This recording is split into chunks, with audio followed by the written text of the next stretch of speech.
प्रभु कृपा के बिना नहीं हो सकता। जन्म मिल भी जाए ना तो भी भगवान का भजन नहीं हो पाता।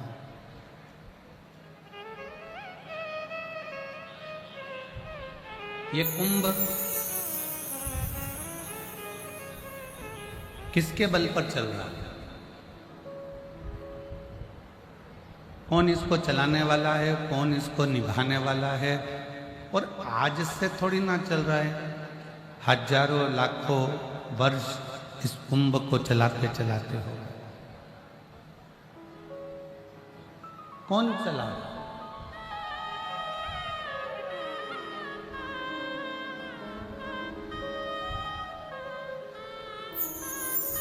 इसी कुंभ में आप सोचते होंगे कि केवल आप दर्शन करने के लिए, स्नान करने के लिए आते हो। ब्रह्मलोक के देवता हैं भगवान ब्रह्मा, वैकुंठ लोक के देवता हैं भगवान विष्णु, पर इस मृत्यु लोक का कोई देव है तो वो देव अधिदेव महा शिव। अब जब इस पृथ्वी का देव अधिदेव महादेव है, शिव है, तो इस कुंभ में नहाने के लिए कौन कौन आया अभी तक? आप लोगों के पास में सोशल मीडिया में बहुत सारे नाम डले। भारत के राष्ट्रपति भी इसमें आए, प्रधानमंत्री भी इसमें आए, सारे प्रदेशों के मुख्यमंत्री भी इसमें आए, सारे विधायक भी इसमें आए, सारे सांसद भी इसमें आए, सारे संत भी इसमें आए, सारे साधु, सन्यासी, तपस्वी, साधक, उपासक जो पृथ्वी पर है वो सब कुंभ में आए। पृथ्वी पर रहने वाला कुंभ में आया, तो पृथ्वी का देव अधिदेव महादेव भी इस कुंभ में आया होगा कि नहीं आया होगा?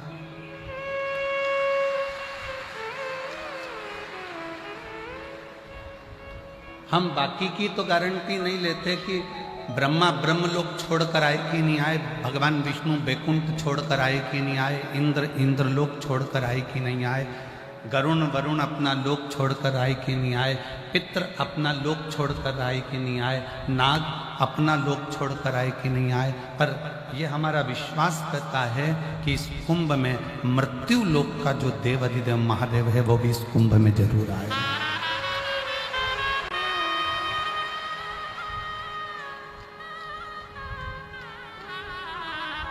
तो किसी ने पूछा, गुरुजी आप कैसे कह सकते हो कि कुंभ में महादेव आए हैं? आप कैसे कह सकते हो कि कुंभ में शंकर जी आए?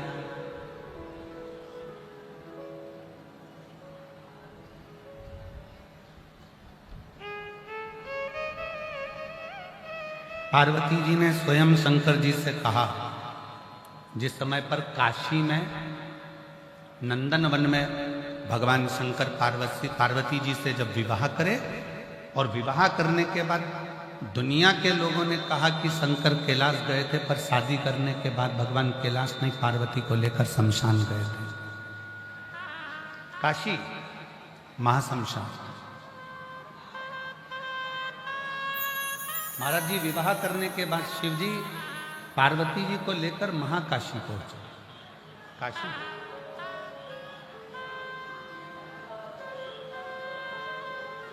जब भ्रमण कर रहे थे, माता पार्वती को लेकर नंदन वन में जब पहुंचे थे,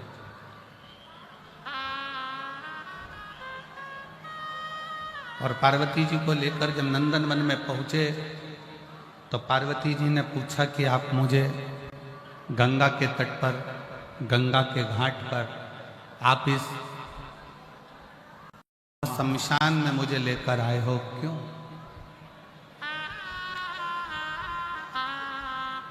किस लिए? दुनिया के लोगों की जो शुरुआत होती है वो घर से होती है और शमशान तक जाती है। पर मेरे शंकर भगवान का विवाह भी हुआ तो बारात शमशान से चालू हुई और बहू को लेकर भी शमशान तक आए। क्यों? अंत ना भूला जाए।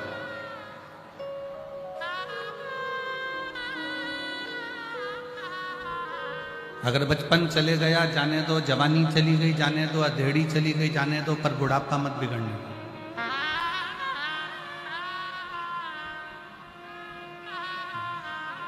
बचपन खेल में खोया, जवानी नींद भर सोया, बुढ़ापा देख कर रोया, सिराने मौत हंस हंस। बचपन खेल में खोया, जवानी नींद भर सोया, बुढ़ापा देख कर रोया, सिराने मौत हंसती। बचपन गया ना, उसको चले जाने दो। जवानी गई, उसको जाने दो। अधेड़ी चली गई, चले जाओ, पर अपना बुढ़ापा बिगड़ने दो।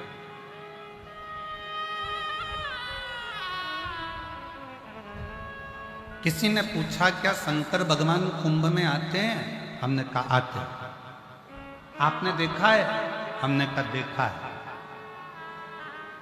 कब देखा? हमने कहा जब हम कुंभ में आए तब देखा।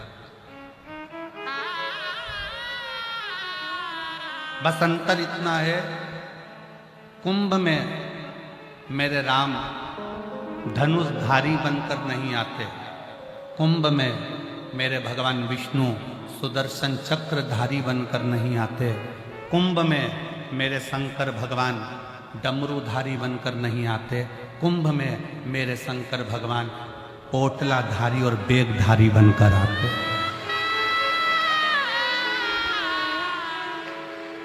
यहाँ जितने अपने सिर पर बेग लेकर 10 किलोमीटर, 5 किलोमीटर, 4 किलोमीटर चल रहे हैं, पोटली सिर पर है, बाजू में गंगा का जल है, नहाए गंगा के जल को बाटल में भरकर सिर पर धरकर पोटली बैग बच्चों का साथ एक दूसरे से रस्सी बांधकर जो चलकर जा रहे हैं, यही मेरे शंकर हैं और यही मेरी पार्वती, यही मेरे शिव हैं। कुंभ के मेले में राम जी धनुषधारी बनकर नहीं आते, कुंभ के मेले में भगवान विष्णु सुदर्शन चक्रधारी बनकर नहीं आते, कुंभ के मेले में मेरे शंकर भगवान डमरूधारी त्रिशूलधारी बनकर नहीं आते, कुंभ के मेले में मेरे शंकर भगवान बेगधारी पोटलाधारी बोतलधारी बनकर तुम्हारे जैसे बनकर आते। और जितने कुंभ के मेले में से जितने भी शिव भक्त गंगा को नहा कर जा रहे हो, गंगा नहाने आ रहे हो, 5 kilometre, 6 kilometre, 7 kilometre, 4 kilometre, 3 kilometre पैदल चलकर जा रहे हो, जिनके सिर पर बैग हो, बहुत थके से नजर आ रहे हो, और थके के साथ में उनके उत्साह बहुत हो, और तो भी चेहरे पर प्रसन्नता बनी हुई हो, मुस्कुराहट हो, बच्चों को लाड लड़ाते हुए प्रेम के साथ अलमस्त होकर थकने का कोई नाम और निशान नहीं हो, 5 किलोमीटर चलकर आना, 5 किलोमीटर चलकर जाना, और तो भी सिर पर गंगा को भर कर लेकर जाना, समझ लेना कि वो शंकर ही है, कोई दूसरा नहीं है।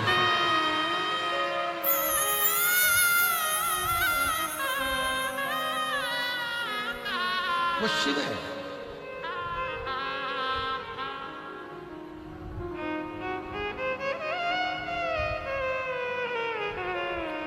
एक बिस्लेरी की बोतल पानी की बिक रही थी 10, 12, 15 रुपए में। कल बाबा जी के साथ में जब हम संतों के दर्शन कर आए तो हम देख रहे थे, बाबा जी बड़ी सुंदर सुंदर लीलाएं सुनाते जा रहे थे और हम चलते गए। एक तरफ पानी की बोतल बिक रही थी और एक तरफ खाली बोतल बिक रही थी। भरी बोतल को अहंकार था कि मैं 15 रुपए की हूं, और खाली प्लास्टिक की बोतल ऐसी रोड पर पड़ी हुई थी 5-5, 10-10 रुपए में बिक रही थी। पर थोड़ी दूर चलने पर मालूम पड़ा कि वो बिस्लेरी की पानी की बोतल तो नली में गटर में पड़ी थी, और वो 5 रुपए की बोतल जो बिक रही थी वो सिर पर चढ़कर गंगा जल लेकर जा रही थी।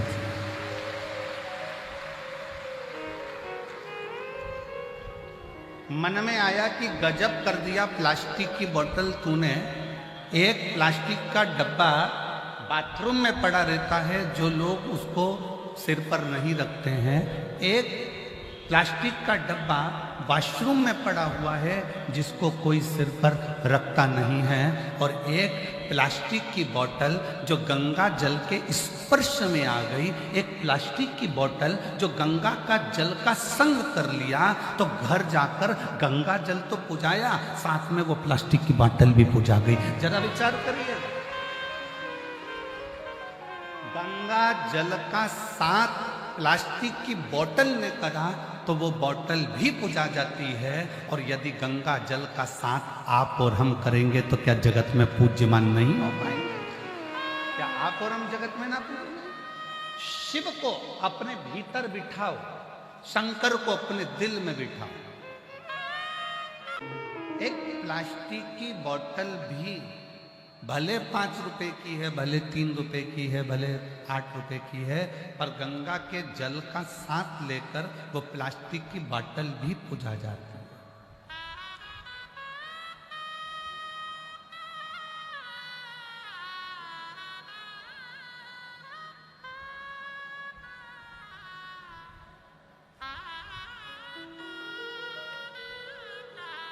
ये पेपर, कागज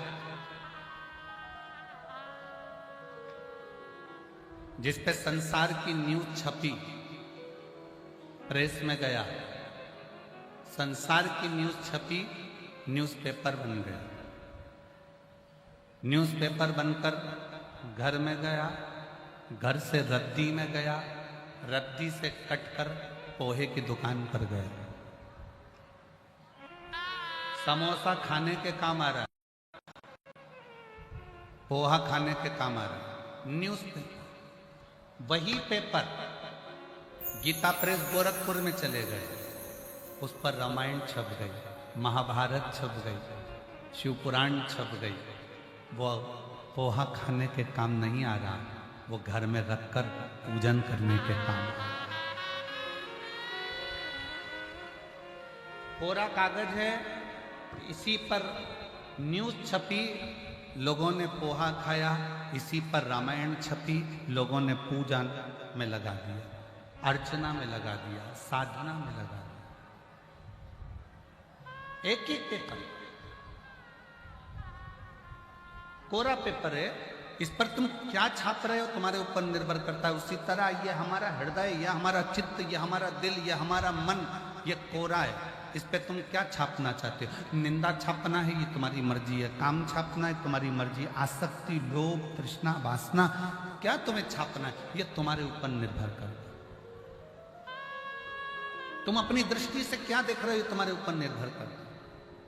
और इस कोरे मन पर अगर तुमने परमात्मा के नाम को छापा है, 7 दिन के लिए आप ये शिव महापुराण की कथा को सुनने के लिए प्रयागराज की भूमि पर आए,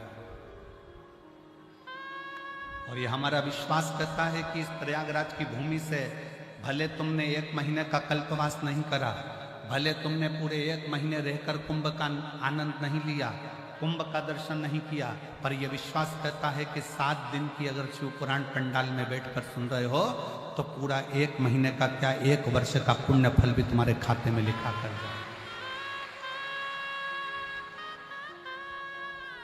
केवल तुम गंगा का जल लेकर या मां यमुना जी का जल लेकर या मां सरस्वती का जल लेकर नहीं, तुम यहां से शिव तत्व भी लेकर जाओ।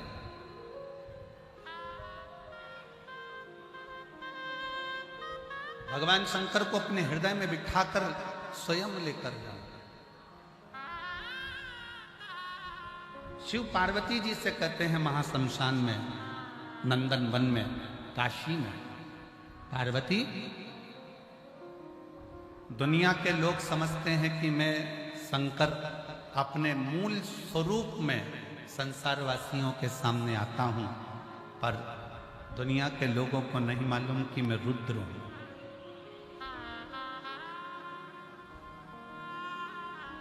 मैं रुद्र हूं।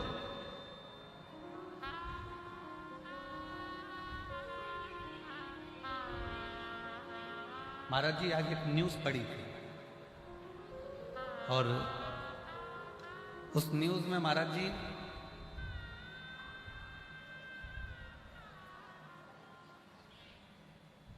एक पिताजी, उसका नाम कुछ लिखा था बेटा गुरु वगैरह कुछ ऐसा, पिताजी यहां पर कुंभ नहाने के लिए आए थे और कुंभ नहाने के लिए आए और घर के लोगों को मालूम पड़ा ये उनके मुंह पर तमाचा है जो लोग इल्जाम लगा कि ऐसा हो गया वैसा हो गया ये हो गया वो। कुंभ नहाने के लिए आए पिताजी, उसका नाम भी लिखा है, आप न्यूज पे सर्च करना न्यूज आ जाएगी, आज ही की न्यूज पड़ी थी। पिता कुंभ नहाने आए थे, बच्चों को सूचना मिली कि ऐसा हो गया और पिताजी चले गए। कल उनका 13वां हो रहा था और पिताजी गंगाजल और बैग लेके पहुंच गए।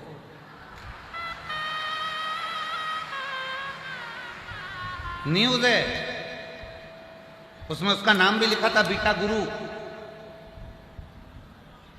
गांव का नाम लिखा है कि इस गांव के थे और लोगों ने सूचना कर दी वो मर गए और उनका घर के लोगों ने 13वां भी कर 13वें के दिन ही गंगा जल लेके और बैग लेके पहुंच गए। तो उन्होंने कहा कौन मर गया? पिताजी पूछ रहे हैं, खुद बेटा गुरु पूछ रहे कौन मर गया? तो औलाद अंदर घुसा और दरवाजा बंद कर लिया, बाप जिंदा कैसे आ गया?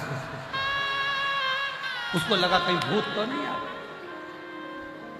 ये आज की न्यूज है।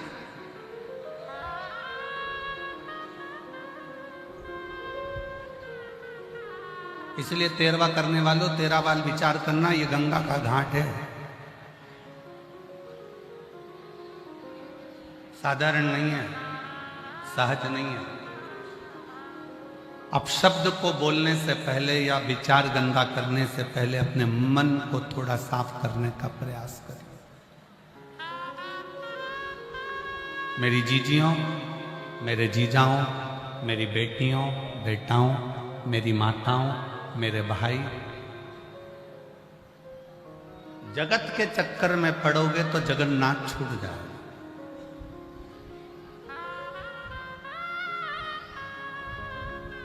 तीन चीजें, पहले नंबर पर दाम, दूसरे नंबर पर नाम और तीसरे नंबर पर राम। जम जम के बोलो कौन कौन सी है?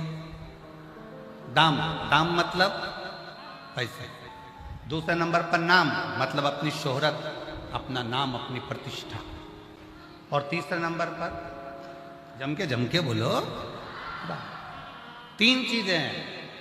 दाम, बोलो दाम, नाम, राम। शिव महापुराण की कथा में स्वयं शंकर पार्वती जी से कहते हैं, शिव कहते हैं पार्वती को, श्री शैलम की पवित्र भूमि पर मल्लिकार्जुन में जब षडानंद कार्तिकेय जी को ढूंढने के लिए गए और मालूम पड़ा कि श्री शैलम की धरा पर षडानंद कार्तिक के तप में लीन है, तो शंकर पार्वती वहां बैठ कर चर्चा कर। तीन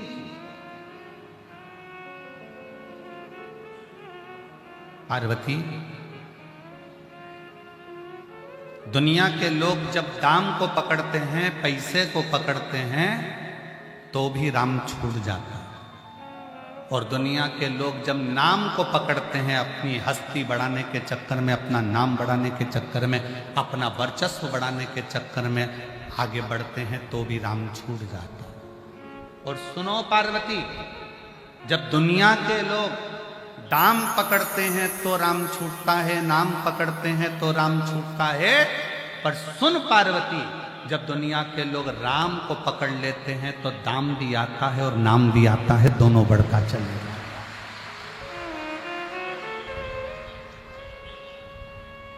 कहीं राम ना छूटे। राम छूटेगा तो दाम भी आएगा और नाम भी बढ़ेगा। कौन? अरे वो भगवान का नाम लेने वाले। कौन? आपका नाम कुछ भी हो, आप लीलाबाई, कमलाबाई, भैरू सिंह, राम सिंह, जो भी हो अपनी जगह पर, आपका नाम अपनी जगह पर। और आप जब आप ऑफिस में जाते हैं तो आपको सर कहा जाता है, साहब।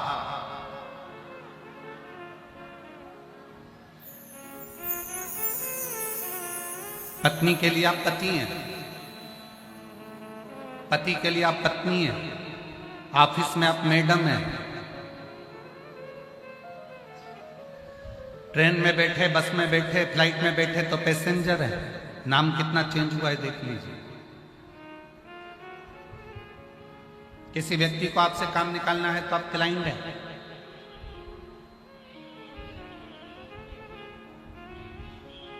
मर गए तो नाम नहीं लिया जाएगा, बॉडी है। पर इन सारे नामों में सर्वश्रेष्ठ नाम की उपाधि कौन सी है?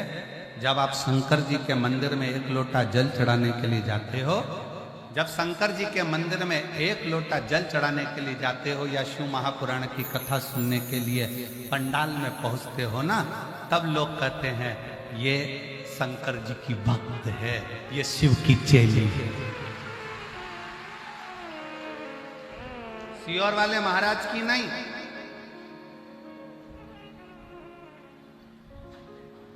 महाराज की नहीं, ये शिव की भक्त है, ये शंकर की भक्त है, ये अड़भंगे शिव की भक्त है।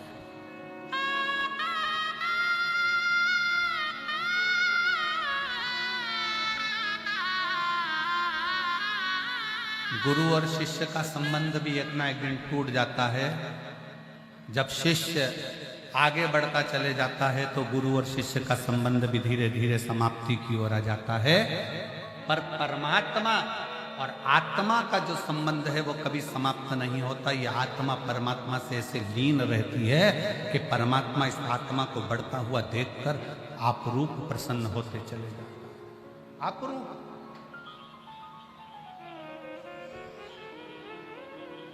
तुम्हारे कितने भी नाम हो, तुम क्लाइंट बन जाओ, पैसेंजर बन जाओ, यात्री बन जाओ, तुम साहब बन जाओ, मैडम बन जाओ, तुम्हारी मर्जी पड़े तुम जो बन जाओ, पर सबसे अच्छा अगर कोई नाम है तो वो नाम है शंकर के मंदिर में जाकर एक लोटा जल चढ़ाते हो तो लोग कहते हैं ये शिव भक्त है। किसकी भक्त है? जम के बोलो जरा, शिव भक्त। ये किसी दूसरे की नहीं, ये शंकर की भक्त है। और जिस दिन दुनिया के लोग आपको कहने लगे ये शिव भक्त है, समझ लेना कि इस प्रॉपर्टी का हकदार मिल गया, इसका हकदार मेरा शंकर हो गया, मेरा शिव। अब मैं लावारिस नहीं हूं।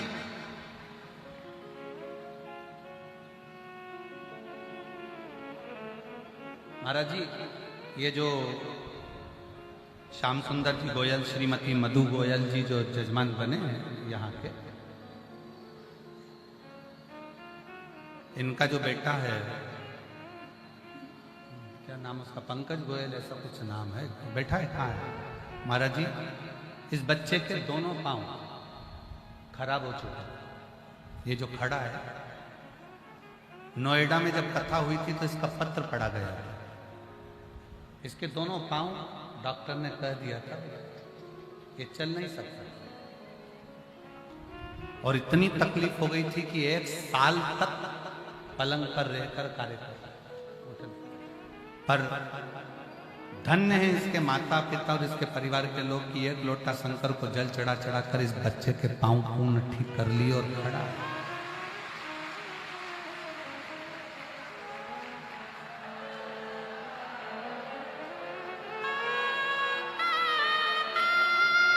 नोएडा की जब कथा हुई थी तो इस नोएडा की कथा में इस बच्चे का पत्र पड़ा था, और नोएडा की कथा जिसने सुनी होगी उसको ज्ञात है, और नहीं तो आज उस नोएडा की कथा का जो पत्र लिखा हुआ होगा वो भी हम उसको वायरल करेंगे, प्रयास करेंगे कि सोशल मीडिया पर लगे कि कितनी कृपा शिव करता है। शिव की कृपा कितनी होती है, शिव की दया कितनी होती है।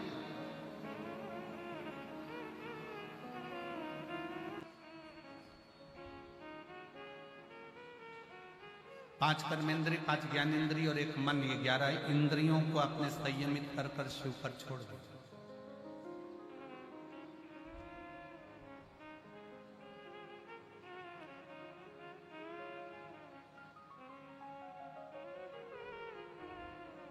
संयमित।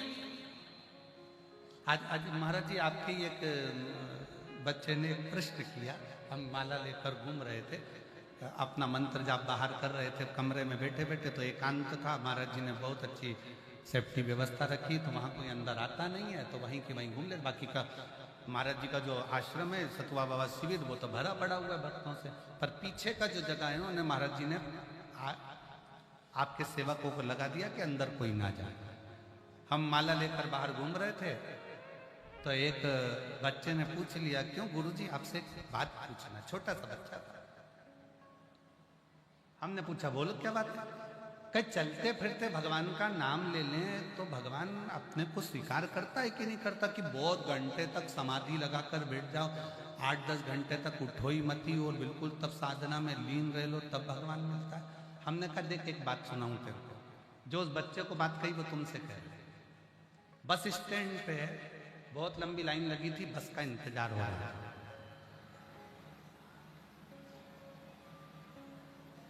उस बस के इंतजार में एक भिखारी भी खड़ा था, बस आने में देरी हो रही थी।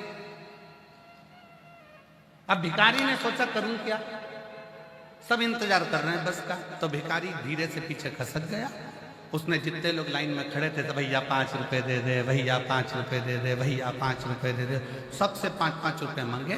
50 रुपए इकट्ठे करके ऑटो वाले को हाथ दिया, बैठा, निकल। और जो बस में लाइन में खड़े थे वो लाइन में खड़े ही थे हमारे। हमने उस बच्चे से कहा,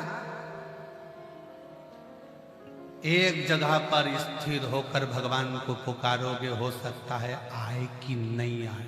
भिखारी जैसा काम करो, नाम जपते जपते निकल लो, चलते फिरते निकलो, जहां तुम्हारा मन पड़ जाए तहां चिल्ला कर कह दो, श्री शिवाय नमस्ते, बोल बम का नारा है सारी समस्या का हल। जहां तुम्हारा मन पड़ जाए तहां से निकलो, तो श्री शिवाय नमस्ते हम कहते कहते राम नाम, कृष्ण नाम, शिव नाम जब जब जब कब तक इंतजार करेंगे? एक जगह पे बैठकर भगवान आएगा आएगा आएगा। इसलिए खाते पीते चलते फिरते नाचते गाते कैसे भी जपो, नाम जपो, कलयुग केवल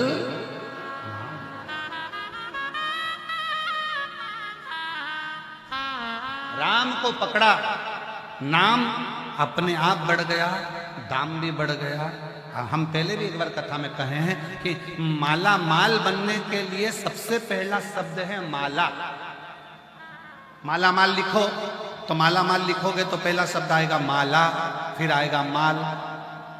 अगर माला को पकड़ोगे तो माल तो अपने आप आएगा, और अगर माल को पकड़ोगे तो माला भी चली जाएगी।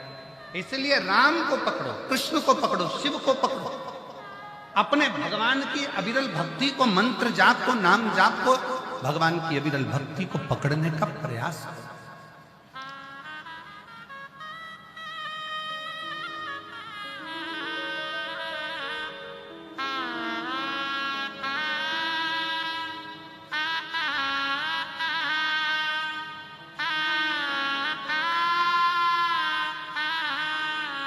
उस परमात्मा को पकड़ने का प्रयास, और जितना दिल से पकड़ोगे, दिल से उतना।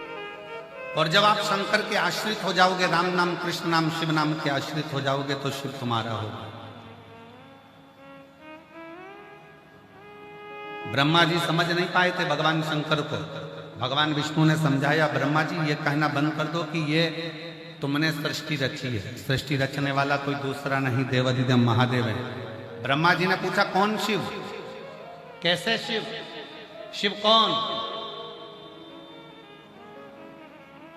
क्या ब्रह्मा जी शंकर जी को नहीं जानते थे?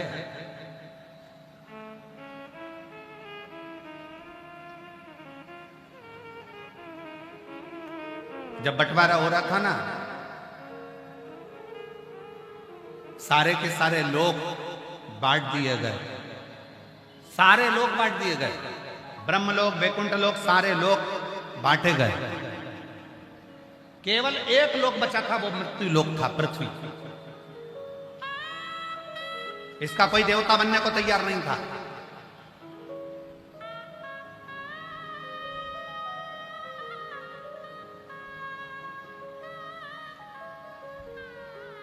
सारे लोक बांटे गए, केवल एक मृत्यु लोक रह गया, और मृत्यु लोक का कोई देवता बनने को तैयार ही नहीं। स्वर्ग के देवता बनना है, ब्रह्म लोक के देवता बनना है, इंद्र लोक के देवता बनना है, गरुण वरुण सब लोक, नाग लोक, सब लोक के देवता बनना है। इसका देवता किसी को नहीं बनना है। मृत्यु लोक का कोई देव नहीं बनना चाहता। क्यों? क्योंकि मृत्यु लोक में जो जन्म लेगा 33 कोटि देवता, चाहे वो जलचर हो, थलचर हो, वायुचर हो, चाहे वो वृक्ष हो, पत्ती हो, फूल हो, पंखड़ी हो, मछली हो, जानवर हो, वायु में उड़ने वाले हो, चाहे मनुष्य हो, 33 कोटि देवताओं का दर्द कौन सुनेगा?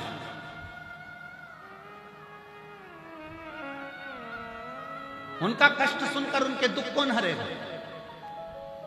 और कितनों के दुख हरेंगे, कितनों के दुख। ब्रह्मा जी ने सृष्टि का निर्माण कर दिया, अब सृष्टि को छोड़ दो, कौन कौन देखेगा? तो मृत्यु लोक का कोई देव बनने को तैयार नहीं था, पृथ्वी का कोई देवता बनने को तैयार नहीं था, मृत्यु लोक का कोई देवता नहीं बनना चाहता।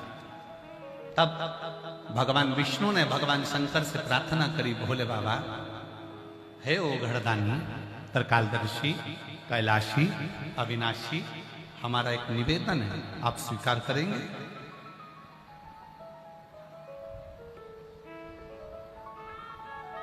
शिवजी बोले, नाथ आज्ञा करिए। शिव मेरे ओघड़दानी, मेरे शंकर भगवान नारायण का भजन करते हैं, और नारायण भगवान शंकर का भजन करते हैं। राम भजने वाले को शिव मिलता है, और शिव भजने वाले को राम जरूर मिलता है। आप जपो,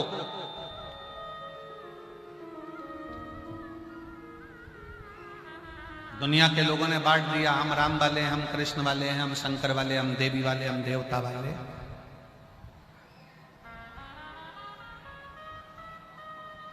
ये दुनिया बांटती है, पर शिव महापुराण कहती है सब एक, सब एक।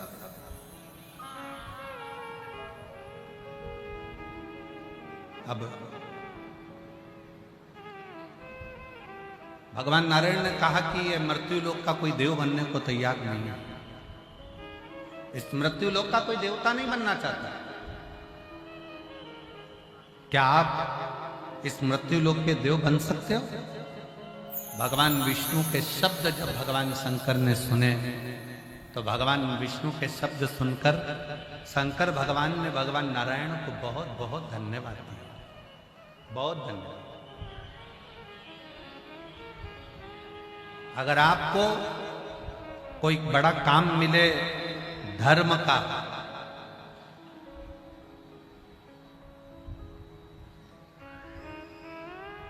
किसी मंदिर में सेवा करने को मिल गया, किसी में झाड़ू लगा दी, किसी में पोछा लगा दिया, किसी मंदिर में सफाई कर दी, किसी मंदिर को अच्छा साफ कर दिया, किसी मंदिर में झाड़ू पोछा कर दिया, अच्छा साफ कर दिया, क्लीन कर दिया,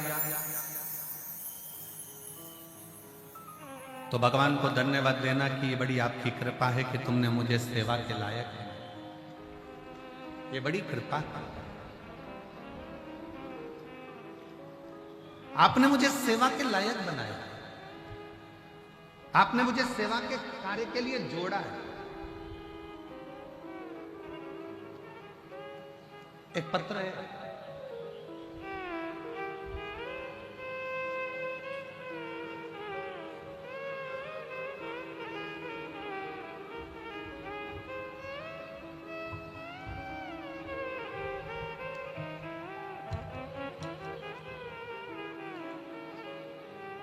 मेरा नाम पूजा वर्मा, मेरे पति का नाम राहुल वर्मा, मैं भारतीय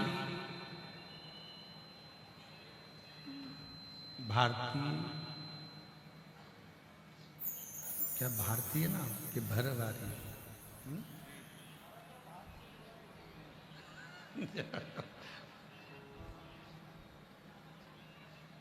कोच स्वामी कोशस्मी से आई हूँ, कौसंभी से आई हूँ, कौसंभी से आई हूँ। कहीं बैठी हो? भरवारी कौसंभी से आई है। मेरा मोबाइल नंबर ही है। कहीं पत्र अगर पढ़ रहे हो, एलईडी पर पत्र चल रहा है, अगर कहीं बैठी हो तो हाथ जरूर हिलाइएगा। मेरा नाम पूजा वर्मा, पति का नाम राहुल वर्मा। मैं कौसंभी से आई हूँ। मेरा मोबाइल नंबर, सब लोग 1 नंबर लिखते हैं, मेरी जीजी ने 2 नंबर लिखे हैं मोबाइल। कहीं बैठी हो तो हाथ हिला सकते। मेरे पिताजी का अचानक तबीयत खराब हुआ 11 जनवरी दिन शनिवार 2025 को। प्रयागराज के हॉस्पिटल में दिखाया तो हम वहां दिखाने के बाद वहां पर मालूम पड़ा कि उनको ब्रेन हेमरेज हो गए। फिर हमारा मन नहीं माना तो हमने प्रयाग के ही झलवा शंभुनाथ हॉस्पिटल में उनको लेकर गए और वहां डॉक्टर से इलाज करवाया। जांच पर पता चला कि उनको एमआरआई करने पर मालूम पड़ा कि उनको ब्रेन हेमरेज हो गया। अब ब्रेन हेमरेज हो गया, फिर डॉक्टर ने कहा कि पिताजी का 5 दिन के अंदर ऑपरेशन करना पड़ेगा। तुम्हारे पास में 5 दिन है, पैसे की व्यवस्था कर लो। फिर गुरुजी हम पैसों की व्यवस्था करने में लग गए। 5 दिन से सब लोग बहुत परेशान थे। तो गुरुजी आप हमेशा कहते हो कि सारी समस्या का हल 1 लोटा जल है। भोले बाबा पर भरोसा करो, शिव तुम्हारी तकलीफ को दूर जरूर करेगा। 5 दिन हमें डॉक्टर ने दिए हैं, 5वें दिन ऑपरेशन की तारीख है। 5 दिन हमने भी दिल से बाबा के मंदिर जाकर, बाबा के मंदिर में झाड़ू पोछा कर कर शिव को 1 लोटा जल चढ़ाना, पिताजी को जल पिलाता, बेलपत्र खिलाते, तकिए के नीचे भी एक बेलपत्र रख देते। ऑपरेशन का समय आया, डॉक्टर ने बोला दोबारा से एमआरआई की जांच करवानी है। एमआरआई की जांच रिपोर्ट शाम को आना थी। 5वें दिन जिस दिन ऑपरेशन हुआ उसी दिन एमआरआई वापस करी गई और रिपोर्ट आना थी। तब हमने श्री शिवाय नमस्तुभ्यं कहना प्रारंभ किया। शिवजी का चढ़ा हुआ जल पिलाकर लेकर गए। जब एमआरआई की रिपोर्ट आई, डॉक्टर ने अब उनकी रिपोर्ट देखते से ही मना कर दिया कि अब इनको ऑपरेशन की जरूरत नहीं है, ये पूर्ण तरह से स्वस्थ हैं, इनका ब्रेन हेमरेज ठीक हो चुका है। मैं बाबा को प्रणाम करने के लिए आई हूँ। कहीं बैठी हूँ? पूजा वर्मा और मेरे पति का नाम राहुल वर्मा, भरवारी कौसंभी से आई। मेरा मोबाइल नंबर शिव मंदिर में 1 लोटा जल चढ़ाने का फल क्या है? कोई इस बेटी से पूछे इस पत्र को, जिसको अपने एलईडी पर पत्र आ रहा है ना, पढ़ रहा हो ना सब लोग? टीवी वाले पढ़ रहे हो? जम के तो बोलो, पढ़ रहे हो ना? हाँ। तो इस पत्र के माध्यम से उसके 2 मोबाइल नंबर है और ये दोनों मोबाइल नंबर से पूछो उससे कि वो शिव पर चढ़े हुए जल का फल क्या? शंकर भगवान की कथा श्रवण करने का फल क्या?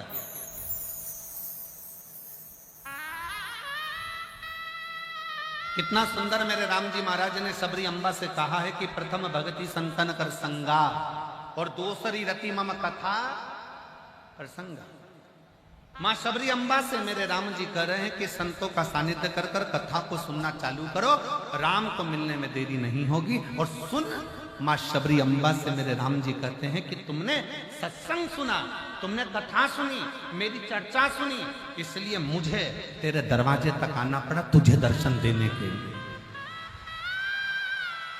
जो शिव महापुराण की कथा श्रवण करता है, जो शंकर की कथा को सुनता है, जो शिव तत्व को धारण करता है, शंकर के मंदिर जाकर 1 लोटा जल चढ़ाता है, शिव कथा को जो दिल से अपने भीतर उतारता है, तो प्रथम सत्संग दूसरी रता भगवान की कथा ये जो दिल से सुनता है, तो जैसे सबरी अम्बा ने अपने गुरु मातंग बाबा के मुख से राम जी की कथा सुनी, राम जी का सत्संग किया, तो राम जी को दर्शन देने जाना पड़ा। उसी तरह यदि आप शिव जी की कथा सुन रहे हो, शंकर की कथा सुन रहे हो, तो एक ना एक दिन शंकर को भी तुम्हारे दरवाजे पर दर्शन देने के लिए आना ही पड़ेगा।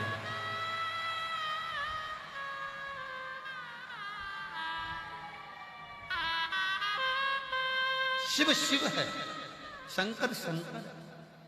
आप बैठे हो कथा के पंडाल में, आज माघी पूर्णिमा का स्नान हो गया,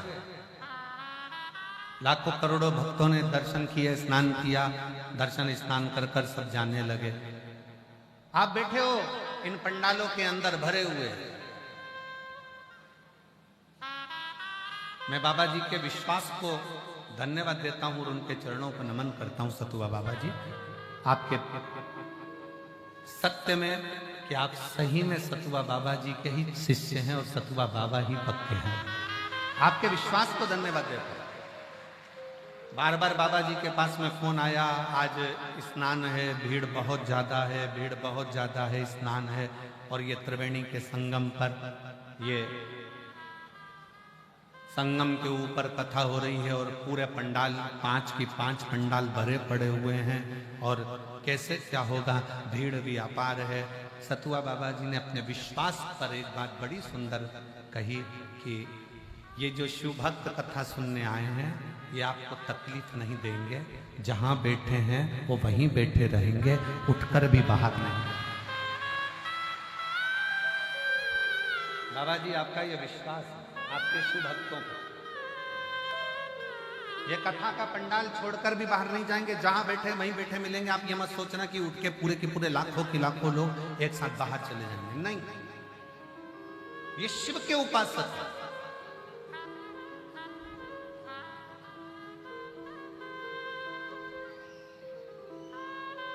ये शंकर की आराधना करने वाले हैं, और शिव का जो भक्त होता है ना, वो कभी दुनिया में किसी को कष्ट नहीं देते,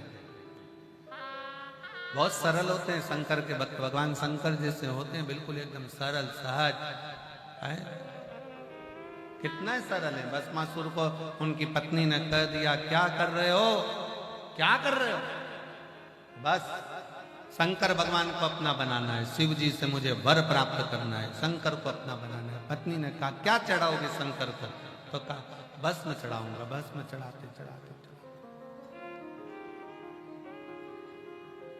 चिता की भस्म नहीं मिली। भस्मासुर आज मौन हो गया, चुप। पत्नी ने कहा, क्यों चुप बैठे हो, चिता की भस्म नहीं मिल रही। पत्नी बोली, कब तक दूसरे के मुर्दों की भस्म लाकर शंकर जी को चढ़ाते रहोगे, अपनी खुद की फैक्ट्री क्यों नहीं डाल लेते, अपनी स्वयं की कंपनी डालो, जिस पे हाथ रखो वो भस्म राख ले, शंकर जी को चढ़ा। जब खुद की कंपनी तैयार करोगे, फैक्ट्री डालोगे, तो राख की कमी क्या आएगी, खुद की भस्म तैयार करो। भस्मासुर की बुद्धि में बैठ गई पत्नी की बात कि अपनी खुद की फैक्ट्री चलाओ, जिस पे हाथ रखो, रोज का एक किसी पे हाथ रख देंगे, भस्म हो जाएगा, राख लाएंगे, शंकर पे चढ़ा देंगे। शिव जी की तपस्या करी, शंकर भगवान प्रसन्न हो गए, मांग तुझे क्या चाहिए, बस हमारी खुद की कंपनी चालू करवा दीजिए, फैक्ट्री चालू करवा दीजिए। शंकर जी को क्या मालूम था कि ऐसी फैक्ट्री मांग रहा है। उनको तो लगा कपड़े की मांगेगा, कहीं दूसरी मांगेगा, ये मांगेगा, हीरे की मांगेगा, जवाहरत की, सोने की, पर वो तो मांग रहा मुझे फैक्ट्री चाहिए। काय की फैक्ट्री, मैं जिस पे हाथ रखूं वो भस्म और उसकी राख तुम पे चढ़ाऊंगा।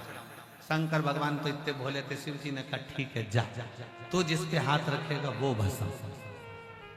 वर लेकर घर पहुंच गया, पत्नी को चिल्लाकर कहा, जल्दी आ, आज मुझे वर प्राप्त हो गया, मेरी खुद की फैक्ट्री चालू हो गई, जिस पे हाथ रखूंगा वही भस्म। पत्नी सुनते सी सिर पे पल्लू लेके धीरे से खसक गई पीछे कि ये तो मुझे निपटा के मानेगा। पति बोल रहा है, इतना खुश हूं कि आज मैं तुझे गले लगाना चाहता हूं। पत्नी कही, आग लग जाएगा, गले लगाने को पीछे खस और पीछे खस गया। पति थोड़ा आगे बढ़ा, पत्नी घबरा गई, मैंने कौन सी फैक्ट्री डलवा दी, कौन सी फैक्ट्री, और पीछे खस गया। पति भस्मासुर ने चिल्लाकर कहा, तू कहां जा रही है? मैं तुझे दिल से चाहता हूं। पत्नी के चाहत गई चूल्हे के अंदर में नहीं जा। फिर पीछे अब की बार भस्मासुर भागकर पत्नी के पास गया। पत्नी दूर से खड़ी होकर हाथ जोड़ के बोली, मैं जानती हूं शंकर भगवान को, बहुत चतुर है वो, तुमको भस्म होने का आशीर्वाद दे ही नहीं सकते। अरे उन्होंने दिया है, वापिस जाओ, प्रैक्टिकल करके आओ, उन्हीं के ऊपर हाथ रख के बताओ। अगर वो भस्म हो जाए तो समझ लो कि तुम्हारे को हाथ रखना सार्थक हुआ, नहीं तो क्या मतलब। भस्मासुर ने कहा, मेरी पत्नी इतनी चतुर, अब भी जाता हूं। शंकर जी के पास पहुंच गए। शंकर जी ने पूछा, कैसे आना हुआ? फैक्ट्री तो डल गई, अब क्या चाहिए? बस फैक्ट्री का माल भी तुमको ही देना है, हाथ तुम्हारे ऊपर ही रखना है। शंकर भगवान मन में सोचे, गजब का हो गया। पार्वती जी पास में खड़ी थी। पार्वती जी ने कहा, और दो, और दो। शंकर भगवान पार्वती जी से बोले, मैं पीछे हट जाता हूं, जैसे ही वो हाथ रखेगा तू आगे हो जाएगा। पार्वती जी बोली, मैं आगे होने को तैयार, मना नहीं बिल्कुल। पर आपको मालूम है, एक बार सती बनकर आई थी, प्राण छूट गए थे, आपसे सहन नहीं हुआ, मेरे शरीर को कंधे पर रखकर तांडव मचा दिया था। और अभी अगर चली गई तो मेरी भस्म को तुम देख नहीं पाओ। शिव जी मौन, अब तू पीछे हट, अब मैं निपट लूंगा। शंकर भगवान भागे, भस्मासुर पीछे। बाबा फैक्ट्री का माल भगवान के रख लेते रहे, भागते जाओ। भगवान विष्णु के यहाँ पहुंच गए। भगवान नारायण ने पूछा, आज भोलेनाथ मेरे स्वर्ग में कैसे आए हैं? लक्ष्मी जी पांव दबा रही थी, दबाते दबाते एकदम लक्ष्मी जी ने जम के पांव दबाया। भगवान विष्णु समझ गए जरूर कुछ गड़बड़ी है, जरूर कुछ गड़बड़ी, कोई ना कोई बात जरूर है, कोई गड़बड़ी जरूर है,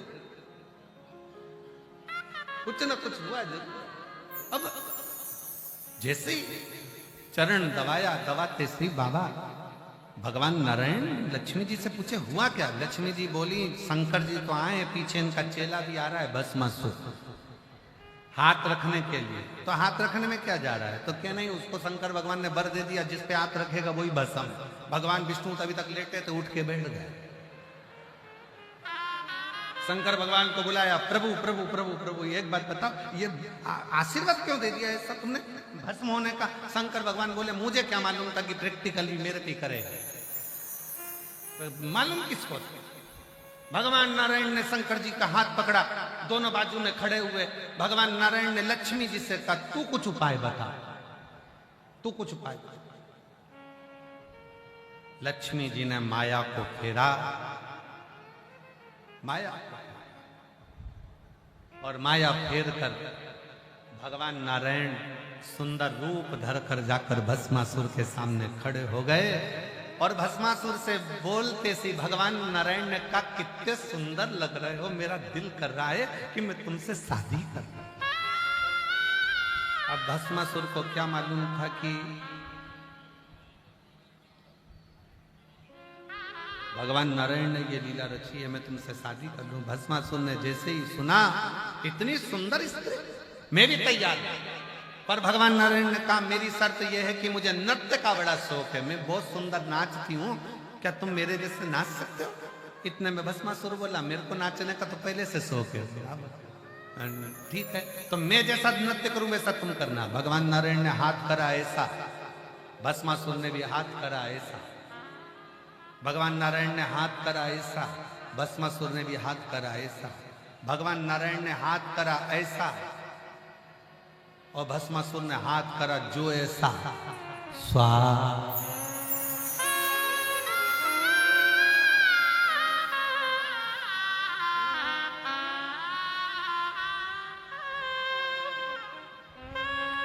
शिव शिव है। कब देता है, कैसे देता है, कहां देता है, किस तरह से देता है, भी उसके ऊपर ने अड़भंगा। शबरी अम्बा ने राम जी की चर्चा सुनी थी, मातंग बाबा के मुख से शबरी अम्बा ने चर्चा सुनी थी, सत्संग किया था राम जी का। तो राम जी को शबरी अम्बा को दर्शन देने के लिए जाना पड़ा। आप प्रयागराज की भूमि पर बैठकर, ये लाखों की संख्या में बैठकर शंकर जी की कथा का अगर स्थान कर रहे हो, तो एक ना एक दिन मेरे भोले बाबा को तुम्हारे दरवाजे पर आना ही पड़ेगा, दुख मिटाना ही पड़ेगा। भगवान ब्रह्मा जी, भगवान विष्णु जी दोनों शिव को जानने का प्रयास करते हैं।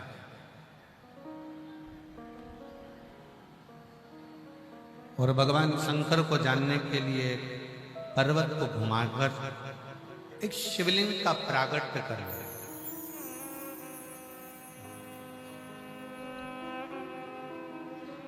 पर मानो तो मैं गंगा मां हूं, ना मानो तो बहता पानी।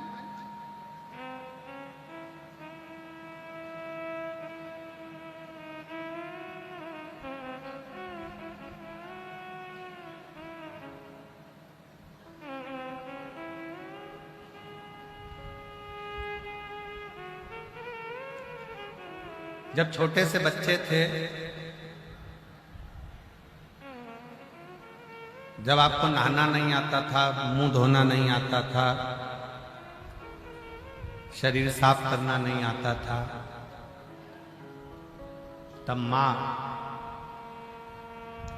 आपका केवल चेहरा देखती थी और थोड़ा सा पानी लेके मुंडा पे फेर के साफ कर देती थी। बोलो सही है कि गलत? जम के बोलो जरा।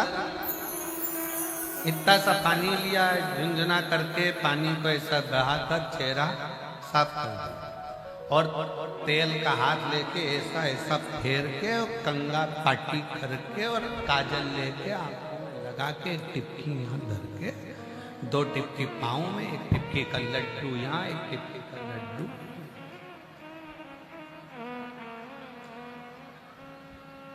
और पाउडर पोत देती ढेर सारा,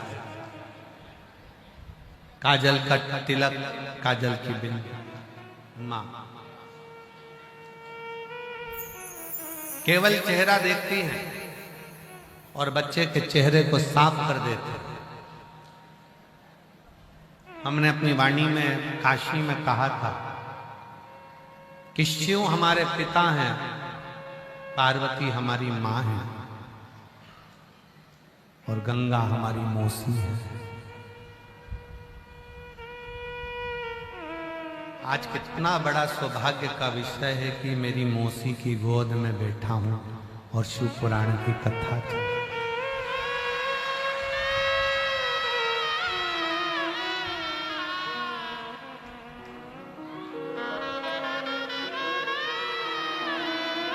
और माँ और मौसी में एक अंतर बहुत बड़ा होता है। माँ जितना सामान रखकर मौसी के घर भेजती है, मौसी उस सामान को दुगना कर कर अपने घर भेजती है। माँ और मौसी में एक अंतर है। अजब।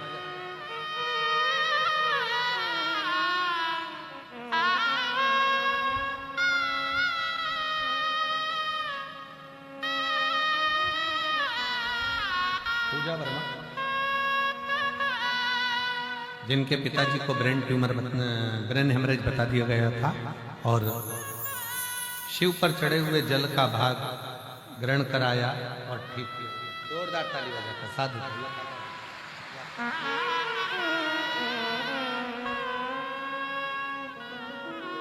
शिव तत्व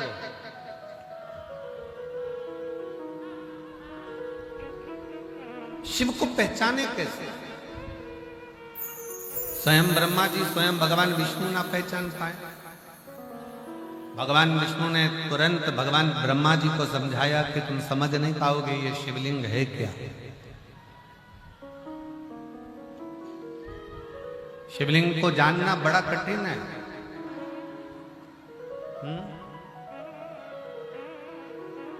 उधर आवाज नहीं जा रही है, थोड़ा कार्यकर्ता ध्यान दे उधर। शिवलिंग को समझना बड़ा कठिन। और जब भगवान शंकर के शिवलिंग को जिसने जान लिया, भगवान शंकर के शिवलिंग को जिसने पहचान लिया, उसकी जिंदगी सार्थक। एक दो पत्र हैं, देखिए कितने सुंदर।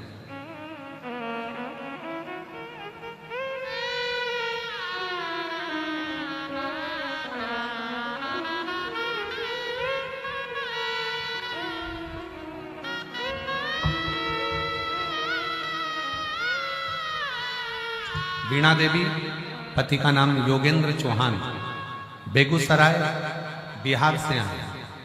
कहीं बैठे हों तो हाथ हिला सकते। वीणा देवी, पति का नाम योगेंद्र चौहान, बेगूसराय बिहार से आए। कहीं बैठे हैं? आप ही हैं? आ जाओ, एक बेलपत्र ले जाना। एक लोटे जल का मैं क्या वर्णन करूं गुरुदेव। मेरा बेटा 2019 से सरकारी नौकरी की तैयारी कर रहा था। सारे परीक्षाओं में 1 या 2 नंबर से रह जाता। वह हिम्मत हार चुका था और वह चिड़चिड़ा और उदास रहने लगा। जब आपकी कथा खगड़िया में हुई, हमारे बीच में परम पूज्य संत श्रोमणी श्री राजीव लोचन महाराज जी आए, एक बार जोरदार था।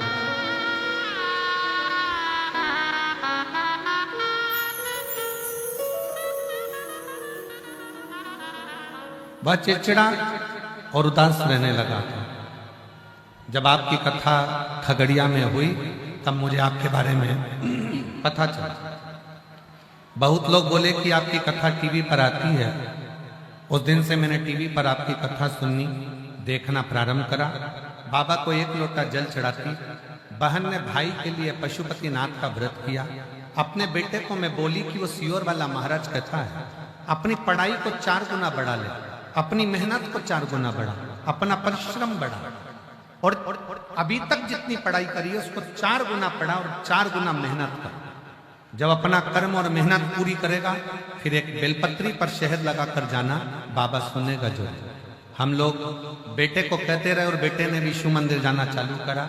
मेरे बेटे को लेकर मैं सीहोर चली गई रुद्राक्ष महोत्सव में, और रुद्राक्ष उत्सव में बेटे के साथ कंकर शंकर की पूजन करी। 2024 में बाबा की ऐसी कृपा मेरे घर में हो गई कि सिविल सर्विस में, सरकारी नौकरी में, गुवाहाटी में मेरे बेटे को ज्वाइनिंग मिल गई है। मैं बाबा को यहाँ प्रणाम करने के लिए आई। अगला पत्र।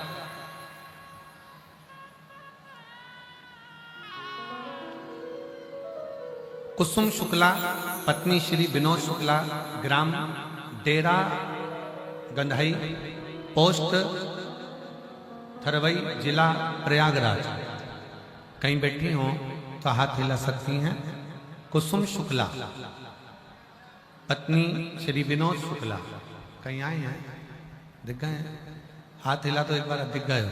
आ जाओ, एक बेलपत्र ले जाना। आ जाइए। 2022 में आपकी कथा सुन रही हूं। आपने जब सावन में शिवरात्रि के दिन रुद्राभिषेक करवाया था, तब से हम लोग शिवरात्रि पर आपके अनुसार पार्थिव शिवलिंग का पूजन करते हैं, रुद्राभिषेक करते हैं। हमारे 2 पुत्र हैं, दोनों बड़ी मेहनत पढ़ाई करते थे, पर फिर भी उनका कोई सफलता नहीं मिल पा रही। हमारी जेठानी की बेटी अनु पांडे ने बताया कि आप पशुपतिनाथ का व्रत करें, भोलेनाथ सब सुनेंगे। तब हमने 5 पशुपतिनाथ के व्रत मेरे दोनों बेटों ने करे। 3 महीने इंतजार किया और बाबा से प्रार्थना करते रहे। एक बार व्रत करा, उसका कोई फल नहीं मिला।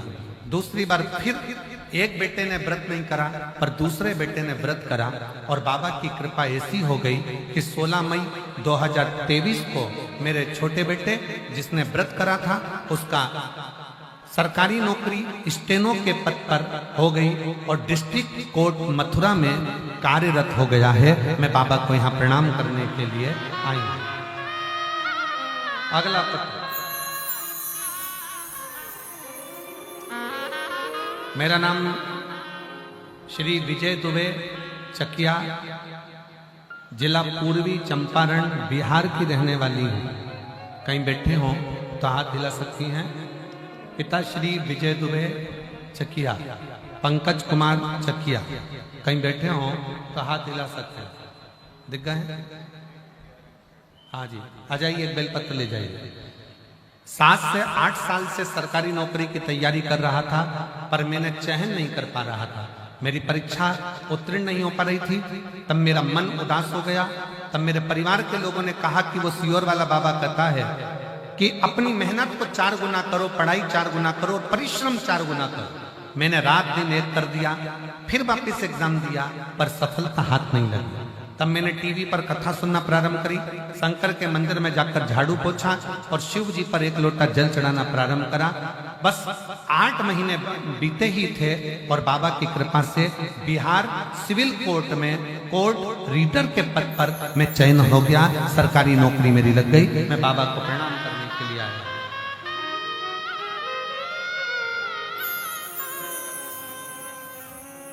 बाबा का मैं क्या गुणगान करूं। नीलम पांडे, पति श्री देवेंद्र कुमार पांडे। मोबाइल नंबर ये है, कहीं बैठी हो नीलम पांडे, पति श्री देवेंद्र कुमार पांडे, कहीं बैठी हो तो हाथ हिला सकते। आई हैं? आ जाओ, एक बेलपत्र लेकर जाना। हाथ हिला तो एक बार। हाँ ठीक है, दिख गए, आ जाइए। मैं बाबा का क्या वर्णन करूं गुरुदेव। मेरी बेटी कई सालों से सरकारी नौकरी के लिए तैयारी कर रही थी, पर हो नहीं पाया। कुछ हो सकता है मेहनत में कमी हो। मेरी बेटी के लिए मैंने पशुपतिनाथ का व्रत किया। मेरी बेटी ने भी पशुपतिनाथ का व्रत किया। 1 बार सिलेक्ट नहीं हुआ, 2 बार व्रत किया तो भी सिलेक्ट नहीं हुआ। तीसरी बार मेरी बेटी हारने लगी। तब मैं बेटी से कहती हूँ कि अपनी मेहनत को बढ़ा, बाबा सुनेगा जरूर। बाबा की ऐसी कृपा हुई, बेटी ने फिर पशुपतिनाथ का व्रत किया और अपने परिश्रम को, अपनी मेहनत को, अपनी पढ़ाई को बढ़ाया। आज मेरी बेटी शारीरिक मानसिक तरह से पूर्ण तरह से तृप्त होकर फिर वापिस एग्जाम दिया और कंपटीशन एग्जाम में निकली। CRPF में बाबू के पोस्ट पर सिलेक्ट हो गई है। मैं बाबा को प्रणाम करने के लिए यहाँ आई। पत्र बहुत सारे, आ जाओ आ जाओ।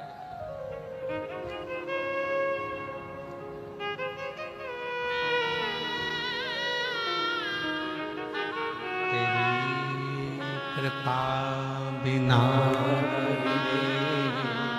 एक भी लेते हैं श्वास तेरी कृपा से तनो तनो। बखान क्या करूं मैं राखों के ढेर का।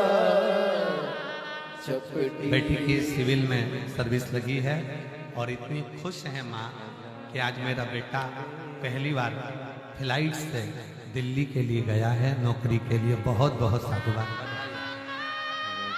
गंगाधार मुक्ति द्वार ओंकार तू, भोरे ओंकार तू। आयो शरण तेरा शंभु तारक तू। शिव तत्व को पहचान। भगवान नारायण भगवान ब्रह्मा जी से कहते हैं,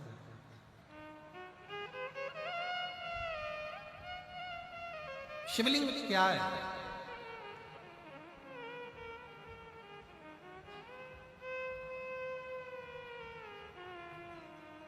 दुनिया के लोग उसको पाषाण समझते हैं, पत्थर का एक स्वरूप।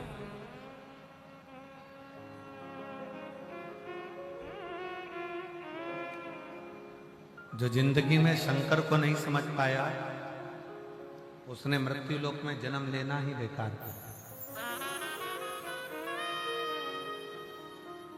भले तुम राम जी की आराधना करो, कृष्ण भगवान की आराधना करो, देवी की आराधना करो, चाहे दत्त की आराधना करो, चाहे तुम्हारी मर्जी पड़ जाए, जिस देवता की आराधना करो, पर इस पृथ्वी पर जन्म लेने के बाद शंकर को जानना बहुत जरूरी है।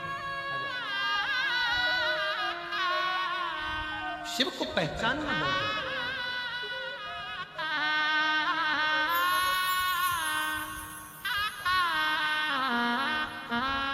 एक बार बेटी को बधाइयां दीजिए जिसकी CRPF में ज्वाइनिंग हुई है। और बहुत बहुत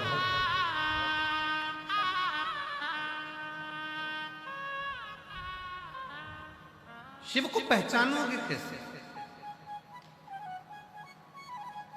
फिर निवेदन है जैसे कुंभ के मेले में मेरा शंकर भगवान गंगाधारी बनकर नहीं, डमरूधारी बनकर नहीं, बेगधारी पोटलाधारी बनकर आता है, उसी तरह शिव तुम्हारे दुख को समाप्त करने के लिए किसी का रूप रखकर तुम्हारे पास जरूर। और वो रूप कौन सा है?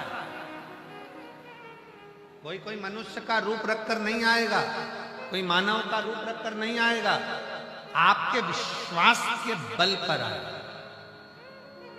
भरोसे से।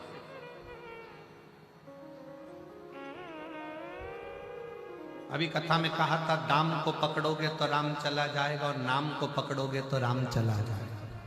पर राम को पकड़ोगे तो दाम भी आएगा और नाम, दोनों।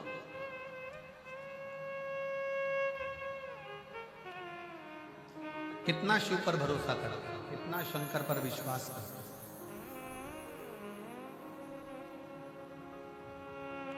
कितना कितना।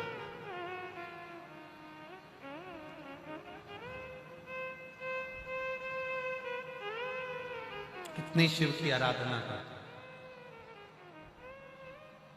बाबा जी, एक महिला बैठी है, 40 पंडाल में शिव महापुराण की कथा सुनी, 40 पंडाल।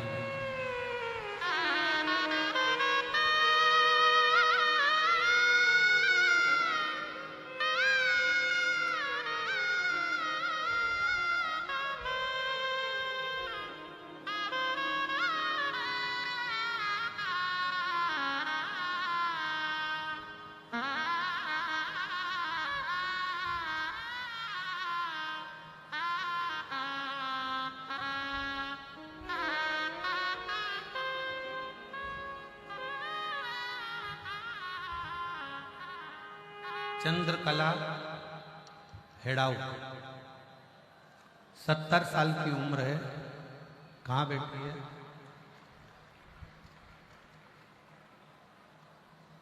बाबा जी,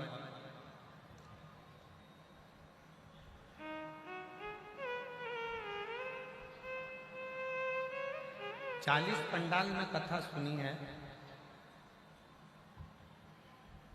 यहां स्टेशन पर पहुंच गई थी और सबने कहा कि रास्ता बंद है, तो थोड़ी घबरा गई थी। बाबा जी, मैं उत्तर प्रदेश पुलिस को इस चीज के लिए धन्यवाद दूंगा कि एक पुलिस का जवान इस बूढ़ी माँ को अकेला रोता हुआ देखकर पूछता है, माँ तुझे हुआ? वो कहती है कि एक मेरी बहन भी मेरे साथ आई है, वो कहीं खो गई। तो उसने कहा, तू चिंता मत, वो मिलेगी। तुझे कहाँ जाना है?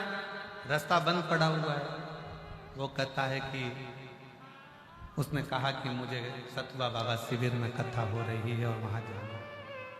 मेरा बैग ट्रेन में चला गया, भीड़ में पहनने का कपड़ा नहीं, सामान नहीं। एक नजारा जो मैंने उत्तर प्रदेश पुलिस का इस पत्र के माध्यम से देखा है, उस भाई ने, पुलिस वाले ने एक जोड़ कपड़ा दिलाया और उसको पंडाल तक पहुंचाया। मैं उसको धन्यवाद दूं। यह है उत्तर प्रदेश पुलिस।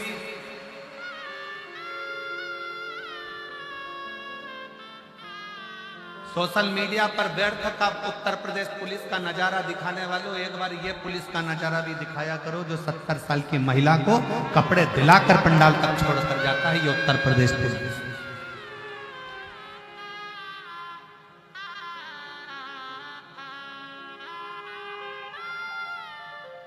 शिव तत्व इसको कहता है, शंकर इसको कहता है।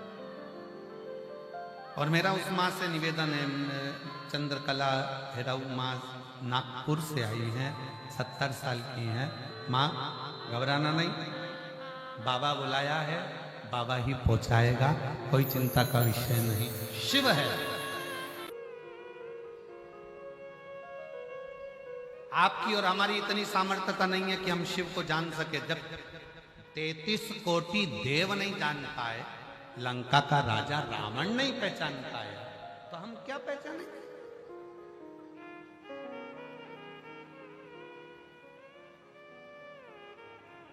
हमें सरल भाव में शिव की आराधना करना, सरल। सतयुग, त्रेता युग और द्वापर, इन तीनों युग को मिला लो तो भगवान का अवतार कितनी बार हुआ, भगवान कितनी बार प्रकट हुए, भगवान कितनी बार पृथ्वी पर आए, कितनी बार उन्होंने दर्शन दिया। जम के बोलो जरा। शास्त्रों की मत माने तो सतयुग, त्रेता और द्वापर को मिलाओगे तो 24 अवतार भगवान के हुए, 24 बार भगवान ने दर्शन दिया। सतयुग, त्रेता, द्वापर को मिलाओगे तो 24 बार भगवान आए, पर केवल कलयुग का अगर दर्शन करो तो 55 बार भगवान ने आकर भक्तों को दर्शन दिया। रामकृष्ण परमहंस जी के सामने स्वामी स्वयं, नामदेव जी के सामने, संत तुकाराम जी के सामने, मीराबाई के सामने, कर्माबाई के सामने, चैतन्य महाप्रभु जी के सामने, श्रीमद वल्लभाचार्य जी के सामने, श्री रामानुजाचार्य जी के सामने, श्री निम्बारकाचार्य जी के सामने, जितने जितने राष्ट्र के संत हुए, जितने जितने तपस्वी साधक, सन्यासी साधक, उपासक हुए, जिन्होंने दिल से भगवान को पुकारा इस कली काल, इस कलयुग में, उतनी बार भगवान को आकर दर्शन देना पड़ा। सतयुग, त्रेता और द्वापर को मिलाकर देखोगे तो 24 बार भगवान आया है, पर बारे कलयुग धन्य है तो जो कलयुग में 55 बार भगवान ने आकर दर्शन दिया, 55 बार। और तो भी लोग कहें कि कलयुग बेकार है, तो भी लोग कहें कलयुग बेकार है। बहुत दुनिया के लोग कहते हैं इतना पाप बढ़ गया, इतना पाप बढ़ गया, इतना पाप बढ़ गया, इतना पाप बढ़ गया। दुनिया की दृष्टि में पाप बढ़ गया होगा। जरा आकर एक बार इस महाकुंभ का नजारा देखिए, जो 7-7 किलोमीटर दूर से बेग सिर पर रखकर, पोटला रखकर गंगा माँ का दर्शन करने के लिए, स्नान करने के लिए भगवान का नाम ले लेकर आ रहे हैं, भगवान की भक्ति करते चले आ रहे हैं। पापी को पापी नजर आता है, चोर को चोर नजर आता है, साहूकार को साहूकार नजर आता है, ईमानदार को ईमानदार नजर आता है, धर्मात्मा को धर्मात्मा नजर आता है, पुण्यात्मा को पुण्यात्मा नजर आता है। नीले कलर का चश्मा लगाओगे सब नीले दिखेंगे, काले कलर का चश्मा लगाओगे सब काले दिखेंगे, पीले कलर का चश्मा लगाओगे सब पीले दिखेंगे, लाल कलर का चश्मा लगाओगे सब लाल दिखेंगे। आपके अंदर इतना पाप भरा है तो दुनिया के लोग भी आपको पापी नजर आएंगे, और अगर आपके अंदर पुण्य भरा है तो सब पुण्यवान होंगे।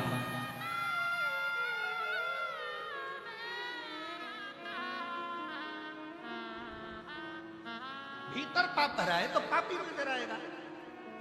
कुंभ चालू हुआ था, उसके पहले किसी ने एक बयान दे दिया था कि कुंभ में तो पापी लोग जाते हैं। अब कौन बताए कि अंदर कितना पाप भरा होगा तो सामने वाला पापी नजर आ रहा है। जैसा चश्मा लगाओगे वैसा नजर आता है,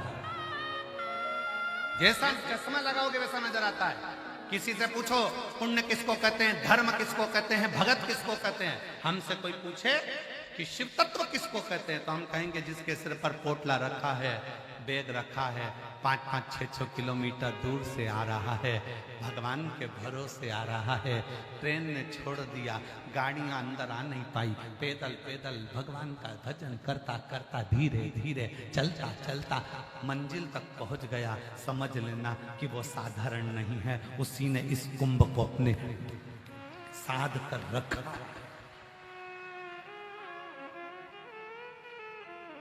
भक्त को भक्त नजर आता है, धर्मात्मा को धर्मात्मा नजर आता है, पुण्यात्मा को पुण्यात्मा नजर आता है, संत को संत नजर आता है, साधु को साधु नजर आता है, चोर को चोर नजर आता है, साहूकार को साहूकार नजर आता है। आपकी दृष्टि क्या है, आप कौन सा चश्मा लगाए, यह आपके ऊपर निर्भर करता है कि आपको व्यक्ति क्या नजर आ रहा है।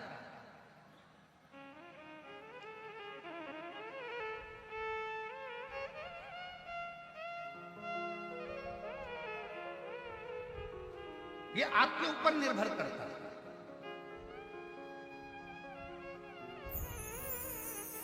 कुंभ के मेले में आने के बाद, इस प्रयागराज की भूमि पर आने के बाद अगर आप शिव महापुराण की कथा सुनने के लिए बैठे हो, शिव तत्व को जानने के लिए बैठे हो, तो आपसे एक निवेदन है कि हमको शंकर को नहीं जानना, हम शिव को ना जाने, हम तो इतना जाने कि हम एक लोटा जल शंकर भगवान को चढ़ाते हैं और मेरा मन और विश्वास कहता है कि भले मैं शंकर को नहीं जानती पर एक लोटे जल को जानती हूं, वो जल मेरा कल बदलेगा जरूर, ये निश्चित। सारी समस्या का हल, मेरा एक लोटा जल मेरा कल बदलेगा ये निश्चित है। मैं शंकर को भजती हूँ, शंकर का गुणगान करती हूँ, शंकर को जानती हूँ। कुछ नहीं जानती मैं, पंचाक्षर मंत्र को जानती हूँ नमः शिवाय, षडाक्षर मंत्र को जानती हूँ मैं ओम नमः शिवाय, या मैं जानती हूँ श्री शिवाय नमः। मैं जानती हूँ मैं शंकर के नाम का स्मरण कर रही हूँ तो शिव मेरा है। शिव को जानो ना पर शिव को मानो। शिव जानने का विषय नहीं है, शिव मानने का विषय। मानो तो मैं गंगा मां हूं, ना मानो तो बहता पानी। अब इसमें गंगा जी को जानने बैठ जाओगे तो तुम्हारी पूरी जिंदगी निकल जाएगी। गंगा जी कहाँ से आई, क्या हुआ, कोसी में का हाल है, सर मुझे पानी पीना है, तो पानी कहाँ है, तो के मटके में है, तो का मटका कहाँ है, तो के घर में है, तो का घर कहाँ है, का झूसी में है, तो का झूसी कहाँ है, तो का प्रयाग में है, तो का प्रयाग कहाँ है, तो का उत्तर प्रदेश में है, उत्तर प्रदेश कहाँ है, तो का भारत में है, भारत कहाँ है, तो का विश्व में, विश्व कहाँ है, तो का पृथ्वी पर, पृथ्वी कहाँ है, तो का पानी में, पानी कहाँ है, तो के मटके में। चलकर वहीं आ गए।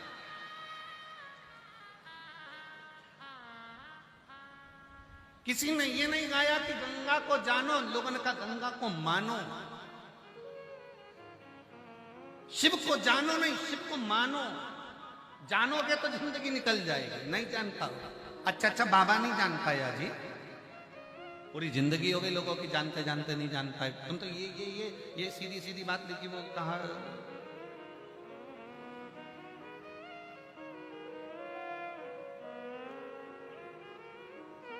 शेखपुरा बिहार की है प्रियंका राजू रहने वाली मेरी बेटी।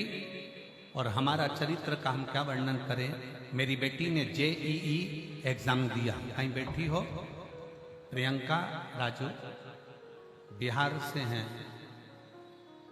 बरबीघा जिला शेखपुरा बिहार। आई हो तो आ जाइए, एक बेलपत्र आ जाइए। मेरी बेटी JEE का एग्जाम दे रही थी, 2021 में दिया, 22 में दिया, पर मेरी बेटी का हुआ नहीं। हिम्मत हार गई।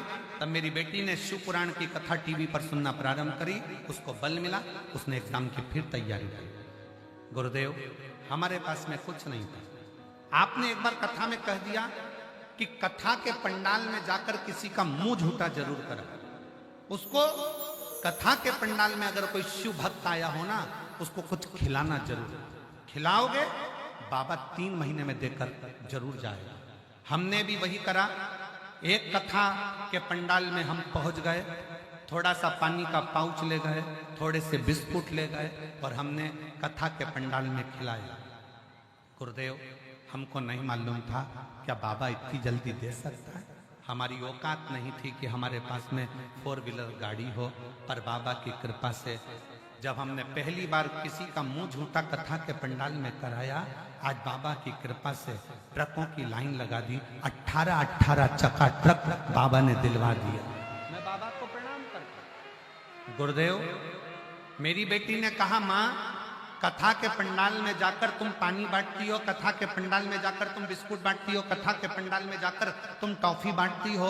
अगर मैं टॉफी बांटूंगी या बिस्कुट बांटूंगी या खाने का सामान बांटूंगी तो क्या मैं JEE में भी पास हो सकती हूँ?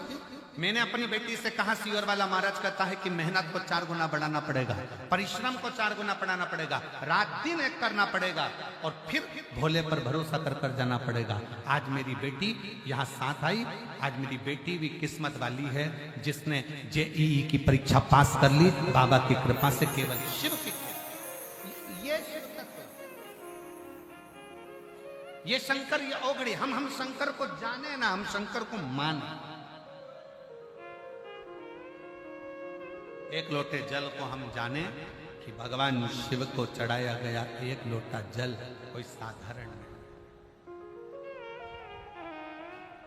शिव को चढ़ाया गया एक लोटा जल, कोई सहज नहीं।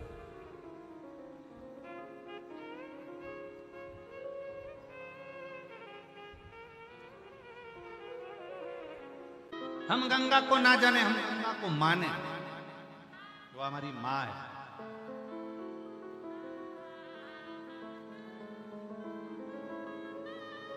हम तो उसको मानकर चलते, शिव जी को हमारा पिता, पार्वती जी को हमारी माता और गंगा जी को हमारी मौसी। जब आप लोग रुद्राक्ष महोत्सव में पहुंचेंगे 25 फरवरी से 3 मार्च तक सीहोर, तो कुबरेश्वर धाम को मायका बनकर आया करो कि मेरे बाप के घर जा रही हूं, मेरे बाप के घर जा रही हूं। बाप देकर भेजेगा, देगा नहीं।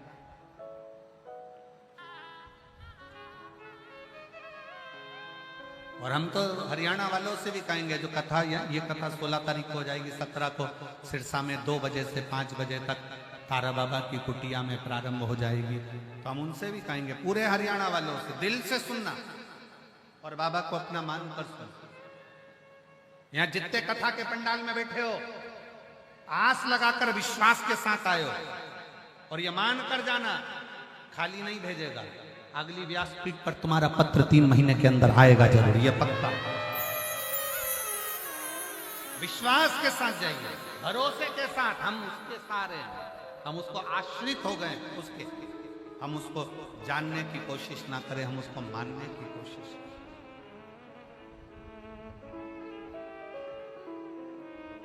कई बार पत्नी पति से कह देती, मैं तुमको अच्छी तरह से जानती हूं, और जो ये कहती है ना कि जानती हूं, उसी के घर में झगड़ा होता है। जो कह देना मैं तुम्हें पति मानती हूं, तो वो झगड़ा खत्म हो गया। जानने में झगड़ा है, मानने में झगड़ा नहीं है। हम जानने में लगे हैं। हर व्यक्ति एक दूसरे से कहता है मैं तुमको अच्छी तरह से जानता हूं, फालतू की बात करना मत, मैं तुम्हें अच्छी तरह से जानता हूं। जानते रहोगे तो फिर परमात्मा के नहीं हो पाओगे। जब मानने लगोगे, बस उसको अपना मान लो। एक बार तो दिल से कहो कि शिव मेरा पिता है, शंकर मेरा बाप है, शिव शंकर मेरा अपना है और मैं उसकी बेटी हूं। फिर देखना, बाप अपनी बेटी को कभी दुखी नहीं देख पाएगा। उसको अपना मानो। अमिताभ जैसा नहीं बना, सचिन का छोरा सचिन जैसा नहीं बना, तो तेरी बहू तेरे जैसी कैसे बन सकती है? तुझे तो भगवान ने खुद आनंद में बनाया है। कहां सोच कर बैठे, क्या विचार लेकर बैठे? मेरी बहू मेरे जैसी होना चाहिए। मैं 4 घंटे काम करूं तो मेरी बहू भी 4 घंटे काम करे। मैं 10 घंटे काम करूं तो मेरी बहू भी 10 घंटे काम करे। नहीं हो सकता, कभी नहीं हो सकता। इसलिए जो नहीं हो सकता उसको छोड़ो और लड़ना बंद करो। भगवान से प्रार्थना करो, जैसी भेजी चंद्र घंटा बहुत अच्छी। उसमें क्या रहता? तुम ज्यादा सुधारने का प्रयास करोगे, वो नवरात्रि में काल रात्रि बन जाएगी। क्या मतलब? फिर तुम्हें सुबह शाम रोज आरती करना पड़ेगी उसकी। और तुम क्या बहू की आरती करोगे? बहू तुम्हारी कर करके तुम क्या करोगे? बहुत। इसलिए हमें किसी के जैसा नहीं बनना। शिव महापुराण की कथा कहती है, देवाधिदेव महादेव का चरित्र कहता है, तुम्हें किसी के जैसे नहीं बनना। अपने अंदर भगवान ने जिस जिसको जन्म दिया पृथ्वी पर, भगवान शंकर जिसको पैदा करते हैं उसको कुछ ना कुछ हुनर देकर पैदा करते हैं। आपके अंदर कोई ना कोई हुनर जरूर है। आप किसी के जैसे मत बनो, अपने हुनर को अपनी मेहनत से प्रकट करो। दुनिया तुम्हारे जैसा बनना चाहेगी, ये पक्का। पर माताएं पीछे पकड़ के बैठती है, उनको देख ले उनके जैसे बन जा, उनको देख ले उनके जैसे बन जा, तेरी मौसी के छोरे को देख ले मौसी के छोरे जैसा बन जा, बुआ के छोरे को देख ले बुआ के छोरे जैसा बन जा। अब तुम बुआ के छोरे जैसे बनाने में लगे हो और महादेव को रोज 1 लोटा वो जल चढ़ा रहा है, और महादेव सोच कर बैठे हैं कि बुआ के छोरे जैसा मत बनना, बुआ के छोरे से भी उज्जवल बनाकर बताऊंगा तेरे को। बस तेरी मेहनत करना, तेरा कर्म करना, तेरी लगन लगा कर बैठना, तेरी मेहनत करते रहना, तुझे उससे भी उज्जवल बनाकर छोड़ूंगा मैं, तो चिंता मत कर। और तुम लगी हो उसके जैसा बन जा, उसके जैसा बन जा। रोज सास अपनी बहू को ज्ञान देती रहती है, उनकी बहू कितनी अच्छी, उनकी बहू कितनी अच्छी। सास को एक बात समझ लेना चाहिए, दूर के ढोल सुहाव।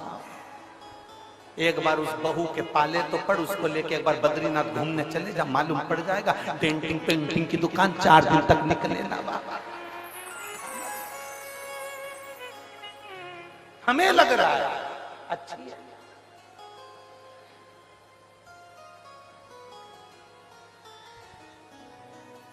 ये बहुत बहुत विचित्र बात है। हर पत्नी को ये लगता है तुम्हारा दोस्त कितना अच्छा है, उस दोस्त की पत्नी भी कहती है तुम्हारा दोस्त कितना अच्छा है।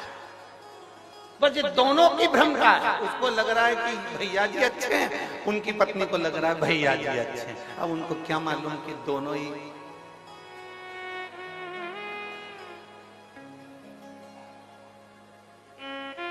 एक क्या शिव कथा का है, अपने में भगवान ने जो देकर भेजा वो किसी में नहीं देखा।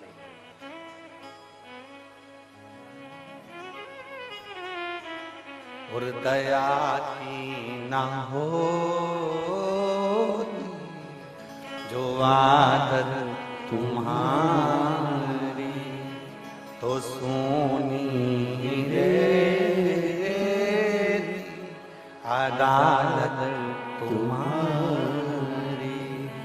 गरीबों के दिल में जगह तुम न पाते, तो किस दिल में होती इबादत तुम्हारी, तो किस दिल में होती इबादत तुम्हारी। बहुत सोच से मिले, जिसके ललाट में जो लिखा है वो होना है, जो निश्चित है उसका सोचे से मतलब।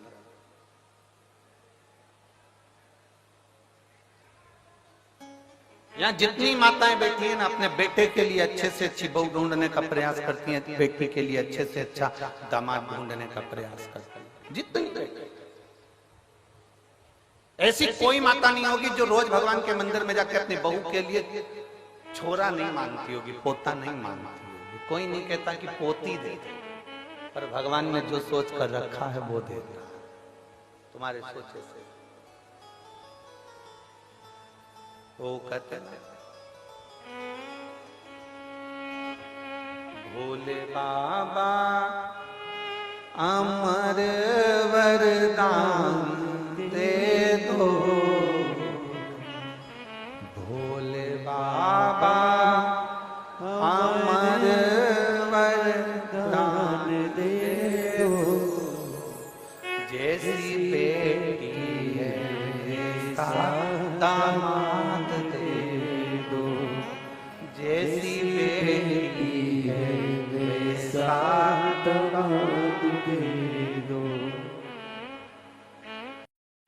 बेटी हमारी है राधा के जैसी, बेटी हमारी है राधा के जैसी, कान्हा के जैसा, कान्हा के जैसा दामाद दे दो। जैसी बेटी है वैसा दामाद दे दो। भोले बाबा अमर वरदान दे दो, जैसी बेटी है वैसा दामाद दे दो।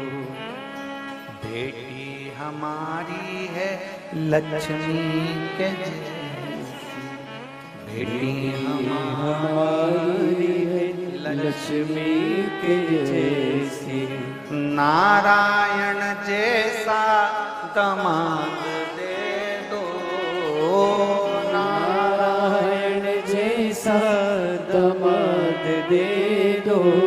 जैसी बेटी है वैसा दामाद दे दो, जैसी बेटी है वैसा दामाद दे दो। भोले बाबा अमर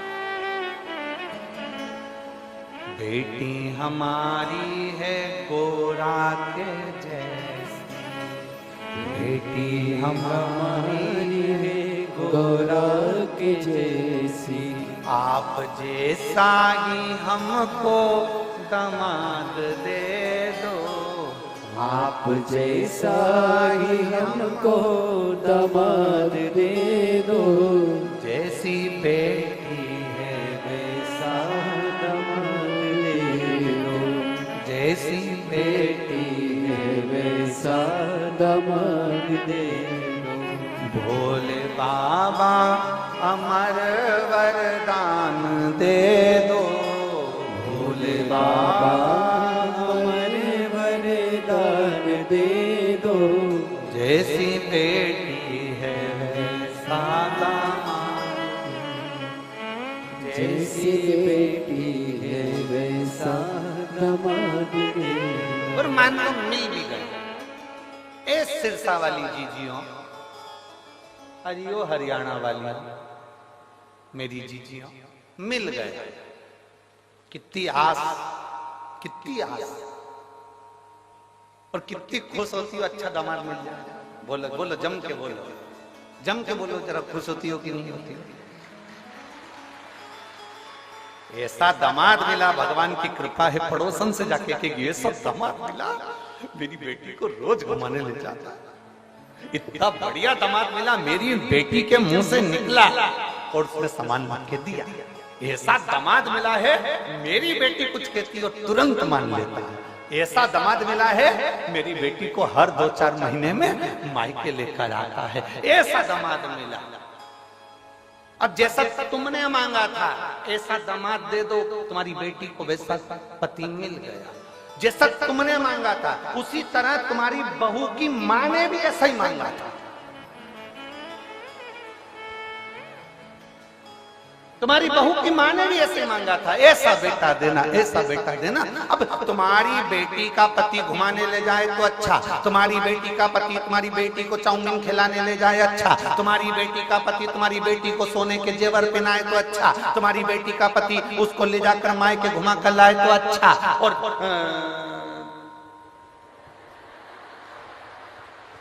अब क्या बोलो, तुम सब समझदार हो, बोलो। और तुम्हारा बेटा अगर तुम्हारी बहू को घुमाने ले जाए तो बेकार, वो तो जोरू का गुलाम हो गया।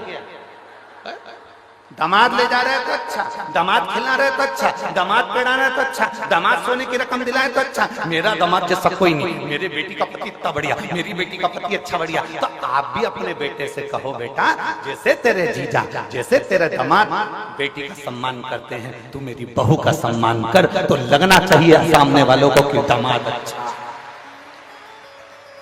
दूर के ढोल, बस बस दिक्कत ही तो यही है सिरसा वाली जीजियों, दिक्कत सबसे बड़ी यही आ रही है, बड़ी यही तो पड़ी है, दिक्कत यही है सबसे बड़ी।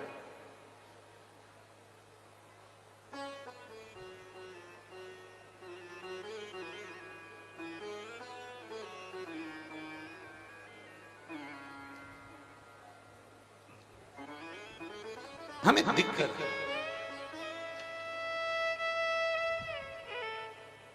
शिव कथा कर रहे हैं। विश्वानर मुनि की धर्म पत्नी भगवान की भक्त थी।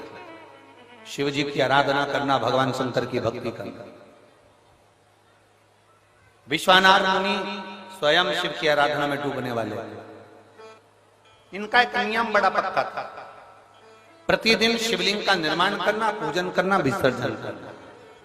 और जिस दिन शिवलिंग का निर्माण नहीं कर पाते थे, जिस दिन शंकर भगवान के शिवलिंग की आराधना नहीं कर पाते थे, जिस दिन भगवान शंकर के शिवलिंग का पूजन नहीं कर पाते थे, उस दिन एक बेलपत्री का दान देते थे।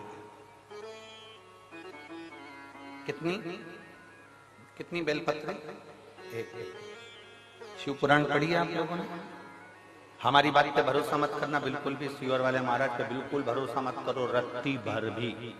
गीता प्रेस गोरखपुर की शिव पुराण खरीद के लाओ, उसको पढ़ो। सीवर वाला महाराज झूठ तो नहीं बोल रहा है, पढ़ो कुमार खंड निकालो, उमा खंड निकालो। शिव महापुराण का कुमार खंड, उमा खंड निकाल कर पढ़ो, जिसके अंतर्गत लिखा हुआ है एक बेलपत्री का दान किसके बराबर होता है? तो कहा 1.25 मन सोने के सिंहासन पर शालिग्राम जी की मूर्ति को बिठाकर सोने का श्रृंगार कर कर किसी ब्राह्मण को दान दिया जाता है, उससे 1000 गुना दान बड़ा एक बेलपत्री का दान के बराबर। हम पर भरोसा मत करना, कहीं सियोर वाला महाराज झूठ तो नहीं बोल दिया, इसलिए शिव पुराण उठाकर पढ़ो, गीता प्रेस गोरखपुर की शिव पुराण को लाओ, पढ़ो और अध्ययन करो। अध्ययन करने पर तुम्हें मिलेगा कि शालिग्राम भगवान की शिला को सोने के सिंहासन पर बिठाकर सोने और हीरे से सजाकर जो दान करने का पुण्य मिलता है, वो पुण्य केवल एक बेलपत्री के दान से मिल जाता है। केवल एक बेलपत्री में वो बल होता है। और अच्छे से समझ लें, शंकर जी पे चढ़ी हुई बेलपत्र, मान लो तुम्हारे पास में बेलपत्र नहीं, मान लो तुम्हारे पास में बेलपत्र नहीं,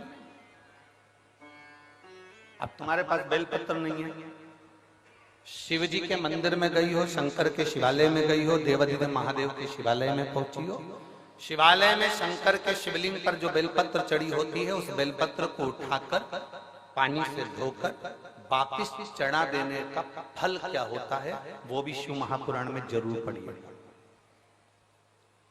तारा बाबा की कुटिया में कथा चल रही है और श्री गुरु शिव पुराण चल रही है, जरा ध्यान से सुनना, इसको बहुत सावधानी से। जितने बाहर के पंडालों में भक्त बैठे और जितने आस्था चैनल पर सुन रहे हैं, जितने फेसबुक यूट्यूब पर सुन रहे हैं, जितने रोड पर बैठकर कथा सुन रहे हैं, जहां जहां आवाज जा रही है, जहां बैठकर कथा सुन रहे हैं, बहुत सावधानी से कथा का स्मरण करिएगा। एक बेलपत्री का दान शालिग्राम भगवान के सोने के सिंहासन पर बैठकर दान करने के बराबर है शंकर भगवान के शिवलिंग पर चढ़ी हुई बेलपत्र को धोकर वापिस शंकर भगवान के शिवलिंग पर चढ़ाने का जो पुण्य है। कहा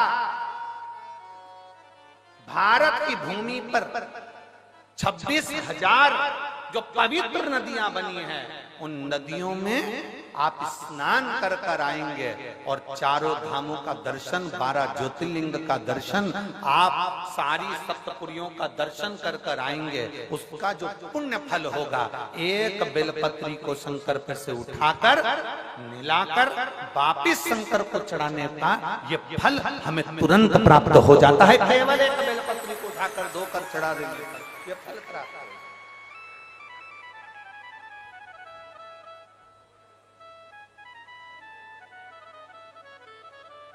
एक बेलपत्र, ना जाने कौन कौन ने ऐसा नियम बना दिया, हमें तो समझ में नहीं आता। थोड़ा सा दुनिया के लोग लोभ लालच में नियम बनाए हो तो बात दूसरी।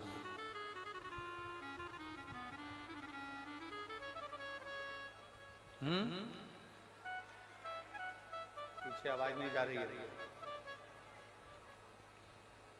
पीछे की आवाज खोलिए, पीछे की। वहां जाके बक्से के तारों चेक करिए कि आवाज क्यों नहीं पहुंच रही है।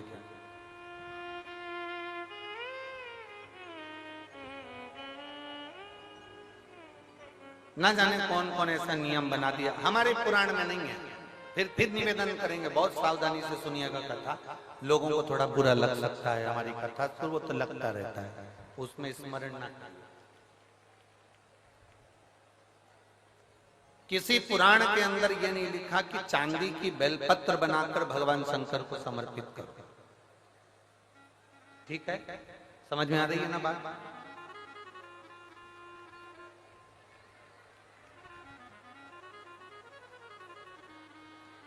किसी पुराण के अंदर यह नहीं लिखा, किसी शास्त्र के अंदर यह नहीं लिखा कि चांदी की बेलपत्र बनाओ, सोने की बेलपत्र बनाओ और भगवान को चढ़ाओ, भगवान को समर्पित करो।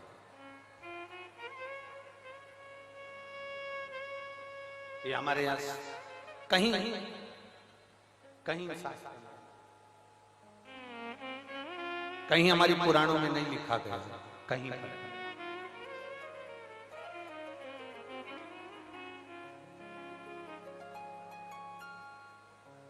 शंभु शरणे पड़ी मांगो घड़ी रे घड़ी दुख काटो दया करी मैं दर्शन आपको शंभु शरण पड़ी मांगो घड़ी रे घड़ी दुख काटो दया करी मैं दर्शन हो शंभु शरण पड़ी मांगो घड़ी रे घड़ी दुख काटो दया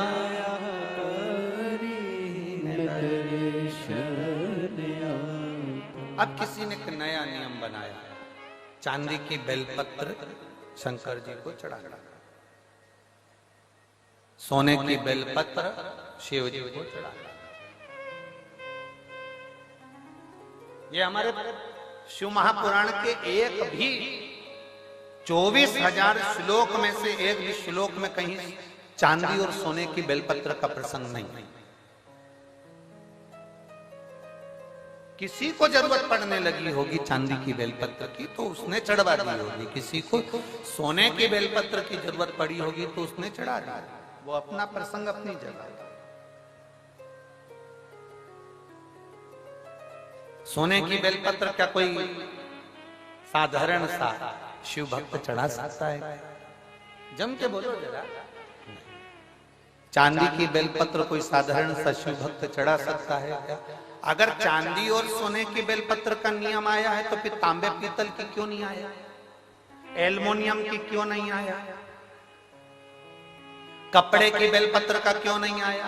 कागज की बेलपत्र का नियम क्यों नहीं आया? आया तो सोने और चांदी की बेलपत्र का नियम आया। ये हमारे शास्त्र के हिसाब से, ये हमारे शिव पुराण के हिसाब से बिल्कुल नहीं। दूसरे को देखकर कभी मत विचार करना।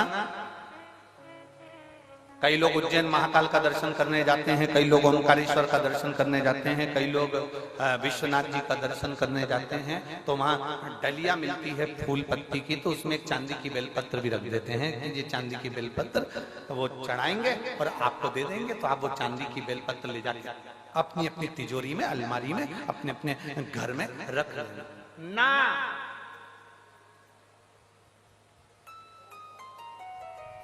शिव जी पे चढ़ी हुई बेलपत्र को कॉपी में रख लो, किताब में रख लो, और याद रखना बेलपत्री का 1000 टुकड़ा भी हो जाए, 1000 पत्ती के बारीक बारीक टुकड़े भी हो जाए, और वहां से लाने में तुम्हारे हाथ में केवल एक जरा सी तिन का मात्र पत्ती भी तुम्हारे हाथ में अगर बची है घर लाते हुए, तो समझ लेना वो सोने की बेलपत्र से भी बढ़कर है। उसकी कीमत कठिन,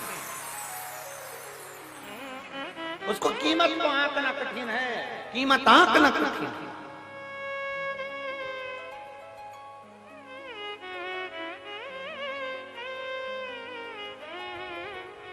एक बेलपत्री की कीमत को कौन आंक सकता है बाबा? समझे? ये किसी ने एक फाइल भेजी है जिसमें इस व्यक्ति को जो बीमारी हुई है वो लाखों में किसी एक को होती है, जिसके अंदर उसके शरीर की नसें चौक होती चली जाती है, शरीर काम करना बंद कर देता है, आखिरी में वो व्यक्ति का पूरा शरीर, जिह्वा, कान, गला लुप्त होकर पड़ जाता है, हाथ पैर सब ढीले पड़ जाते हैं, शरीर पूरा काम करना बंद कर देता है। उस शरीर में कोई ऊर्जा नहीं रहती, केवल प्राण चलते हैं, और भगवान से लोग प्रार्थना करते हैं कि तो प्राण छूट जाए तो अच्छा। इतना बड़ा शरीर उठाकर कौन कहां लेकर जाए? जो हिल नहीं सकता, जा नहीं सकता, एक बीमारी जिसको डिस्टेमिया कहते हैं, ऐसी बीमारी इस व्यक्ति को हो गई थी, जिसने पूरी डॉक्टर की रिपोर्टें और पूरे चीजें लगाई है उस व्यक्ति ने, और अपनी पूरी, पहले आप फोटो देखिए उस व्यक्ति का जो पड़ा हुआ है, जो एलईडी वाले हैं वो एलईडी पर दिखाएंगे, आस्था चैनल वाले आस्था चैनल पर दिखाएंगे। जिस व्यक्ति का शरीर, हाथ, पैर, गर्दन कुछ भी काम नहीं करता था, केवल पड़ा रहता, उसका कोई शरीर काम नहीं करता, कोई शरीर उसका कार्य नहीं करता। अब उसके पत्र पर अपन ध्यान देंगे।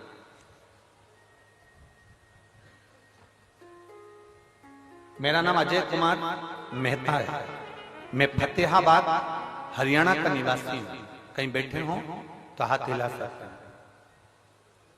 आप ही हैं? श्री शिवाय नमस्ते। आ जाओ, एक बेलपत्र ले जाना चाहिए। मैं फतेहाबाद हरियाणा का निवासी हूं। मेरा मोबाइल नंबर ये है। मैंने कोरोना काल में 2021 में पहली वैक्सीन की डोज लगाने के बाद मुझे मालूम नहीं पड़ा कि मेरे शरीर को क्या हो गया। समय आया, मेरे शरीर ने काम करना बंद कर दिया और मेरा शरीर पूरी तरह से शिथिल हो गया। गर्दन ठहर नहीं पाती थी, हाथ गिर जाता था, पांव उठ नहीं पाता था, शरीर पूरा ऐसा ही पलंग पर पड़ा रहता था। हमने गुड़गांव मैदानता में दिखाया। वहां दिखाने के बाद मालूम पड़ा कि मुझे बीमारी हो गई है। ये बीमारी लाखों लोगों में एक को होती है, जिसका इलाज पूरे विदेश में भी नहीं है। किसी पेशेंट को कभी अच्छा होता हुआ इस बीमारी के अंतर्गत नहीं देखा गया। लगभग इस बीमारी में एक इंजेक्शन लगता है, पर वो भी मुझे लॉक नहीं कर रहा था। बार बार हम डॉक्टर को दिखाने गए, हमने विदेश तक में जाकर इसकी जांच कराई, पर इसका कोई हल नहीं निकला। ये बीमारी जैसी की जैसे थी, एक इंजेक्शन लगवाते थोड़ा सा आराम मिलता, फिर वैसे ही हो जाते। गर्दन ठहरती नहीं, हाथ ठहरता नहीं, पांव ठहरता नहीं। इलाज करते करते थक गए। तब मेरी धर्मपत्नी और उसकी मित्र निधि खन्ना ने उसको आपके बारे में कथा का वर्णन किया। तब मेरी पत्नी ने कथा को सुनना प्रारंभ करा और शिव महापुराण की कथा आस्था चैनल पर सुनी। आप कहते हो आसन लगाकर कथा सुनने का फल क्या होता है, मैं बताता हूँ। जिस पांव और हाथ से मैं काम नहीं कर पाता था, जिस गर्दन को मैं उठा नहीं सकता था, आज बाबा की कृपा से मुझे ठीक होने में केवल शिव की कृपा थी। डॉक्टरों ने कह दिया था इस बीमारी का कोई हल नहीं है, कोई इलाज नहीं है। हम कई बार विदेशों पर गए, पर कोई हल नहीं निकला। तब आखिरी में पशुपतिनाथ का व्रत शिव जी पे चढ़ाया गया। एक लोटा जल और एक बेलपत्र ने ऐसा कमाल करा कि डॉक्टर को जब फोन लगाते थे तो डॉक्टर सोचते थे कि ये इंजेक्शन लगवाने आएगा। हमने दूसरी बार डॉक्टर को फोन लगाकर कहा, डॉक्टर साहब ने पूछा क्या हुआ, तबीयत ज्यादा तो नहीं हो गई? तो हमने कहा अब हम पूरी तरह से ठीक हो गए हैं। कैसे? आश्चर्य की बात है, डॉक्टर भी आश्चर्य में था विदेश का, जिसने कहा कि ये हो ही नहीं सकता, ये बीमारी कभी ठीक नहीं हो सकती। तो डॉक्टर भी आश्चर्य में पड़ गया जब हम चलने फिरने लगे और अपनी गर्दन भी ठहरने लगी। हम बाबा की कृपा से ठीक हैं। हमारा फोटो भी लगा रहे हैं और हम कथा के मंडप में भी आए। आइए, श्री शिवाय नमस्ते।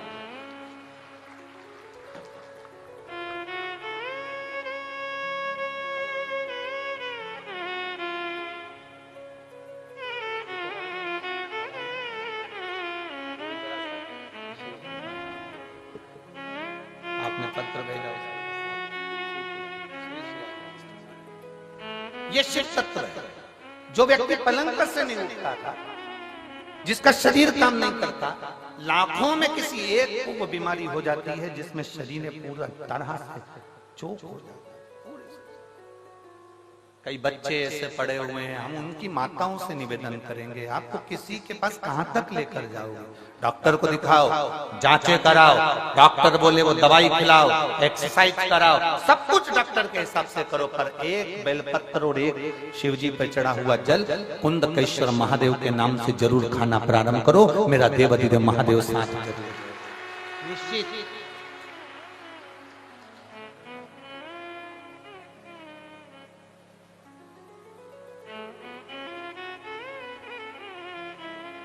और तेरी कृपा बिना न हिले एक भी अणु, लेते हैं श्वास तेरी कृपा से तनु तनु।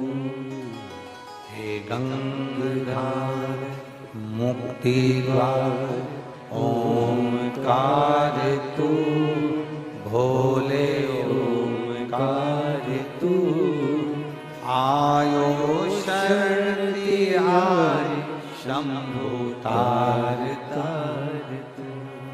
बखान क्या करूं मैं राहों के ढेर का, चपटी भभूत में खजाना कुबेर का। हे गंगाधर मुक्ति ओंकार तू, भोले ओंकार तू, आयो शरण तिहारी शंभु तारका। शिव है। सोने की बेलपत्री जो काम नहीं करती, चांदी की बेलपत्री जो काम नहीं करती, हीरे पन्ने की बेलपत्री जो काम नहीं करती, वो एक वृक्ष पर से तोड़ी हुई बेलपत्र वो काम करती। भ्रम में मत पड़ना, भ्रमित मत होना। चांदी की बेलपत्र चढ़ाकर कोई तुम्हें दे भी दे और कहे कि ये लो बेलपत्र, ये हमने चांदी की दी है, उसको कह देना ये चांदी की बेलपत्र तुम्हारे पास रखो, हमें तो शंकर जी पे चढ़ी हुई एक सादी सी बेलपत्र दे दो जो दुनिया की औषधि है। बहुत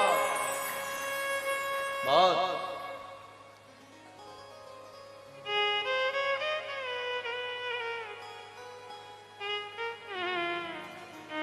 इसको समझना कठिन है। ये शंकर की कथा नहीं है।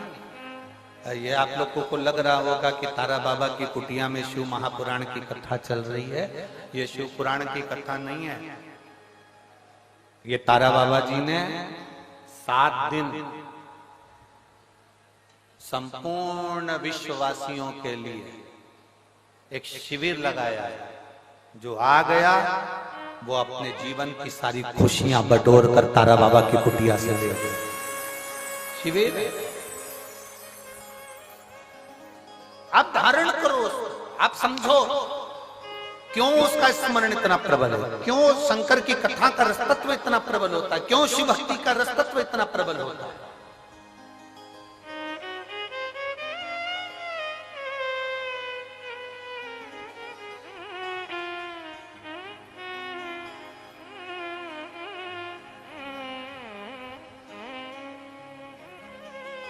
कल कोई कह रहे थे, हम सुबह सुबह जब मॉर्निंग वॉक में घूम रहे थे, सुबह 5 साढ़े 5 बजे का समय होगा, वो जो बाउंसर लोग लगे हैं ना, तो वो कह रहे थे गुरुजी हम यहाँ हमेशा सेवा में आते हैं, पर एक बात आज तक समझ में नहीं आई, इतना सारा कथा हुआ पर ये कथा में ये इतने सारे आ कहां से गए, ये समझ में नहीं। और हम किसी को भी कुछ भी बोलते हैं ना तो वो टस से मस नहीं होता। पहले जितनी कथा होती थी ना, सब में समझदार लोग आते थे, तो हमने कहा राम कथा में राम जी जैसे आए हैं, कृष्ण कथा में कृष्ण जैसे आए हैं, शंकर जी के तो सब ऐसे ही मिलेंगे।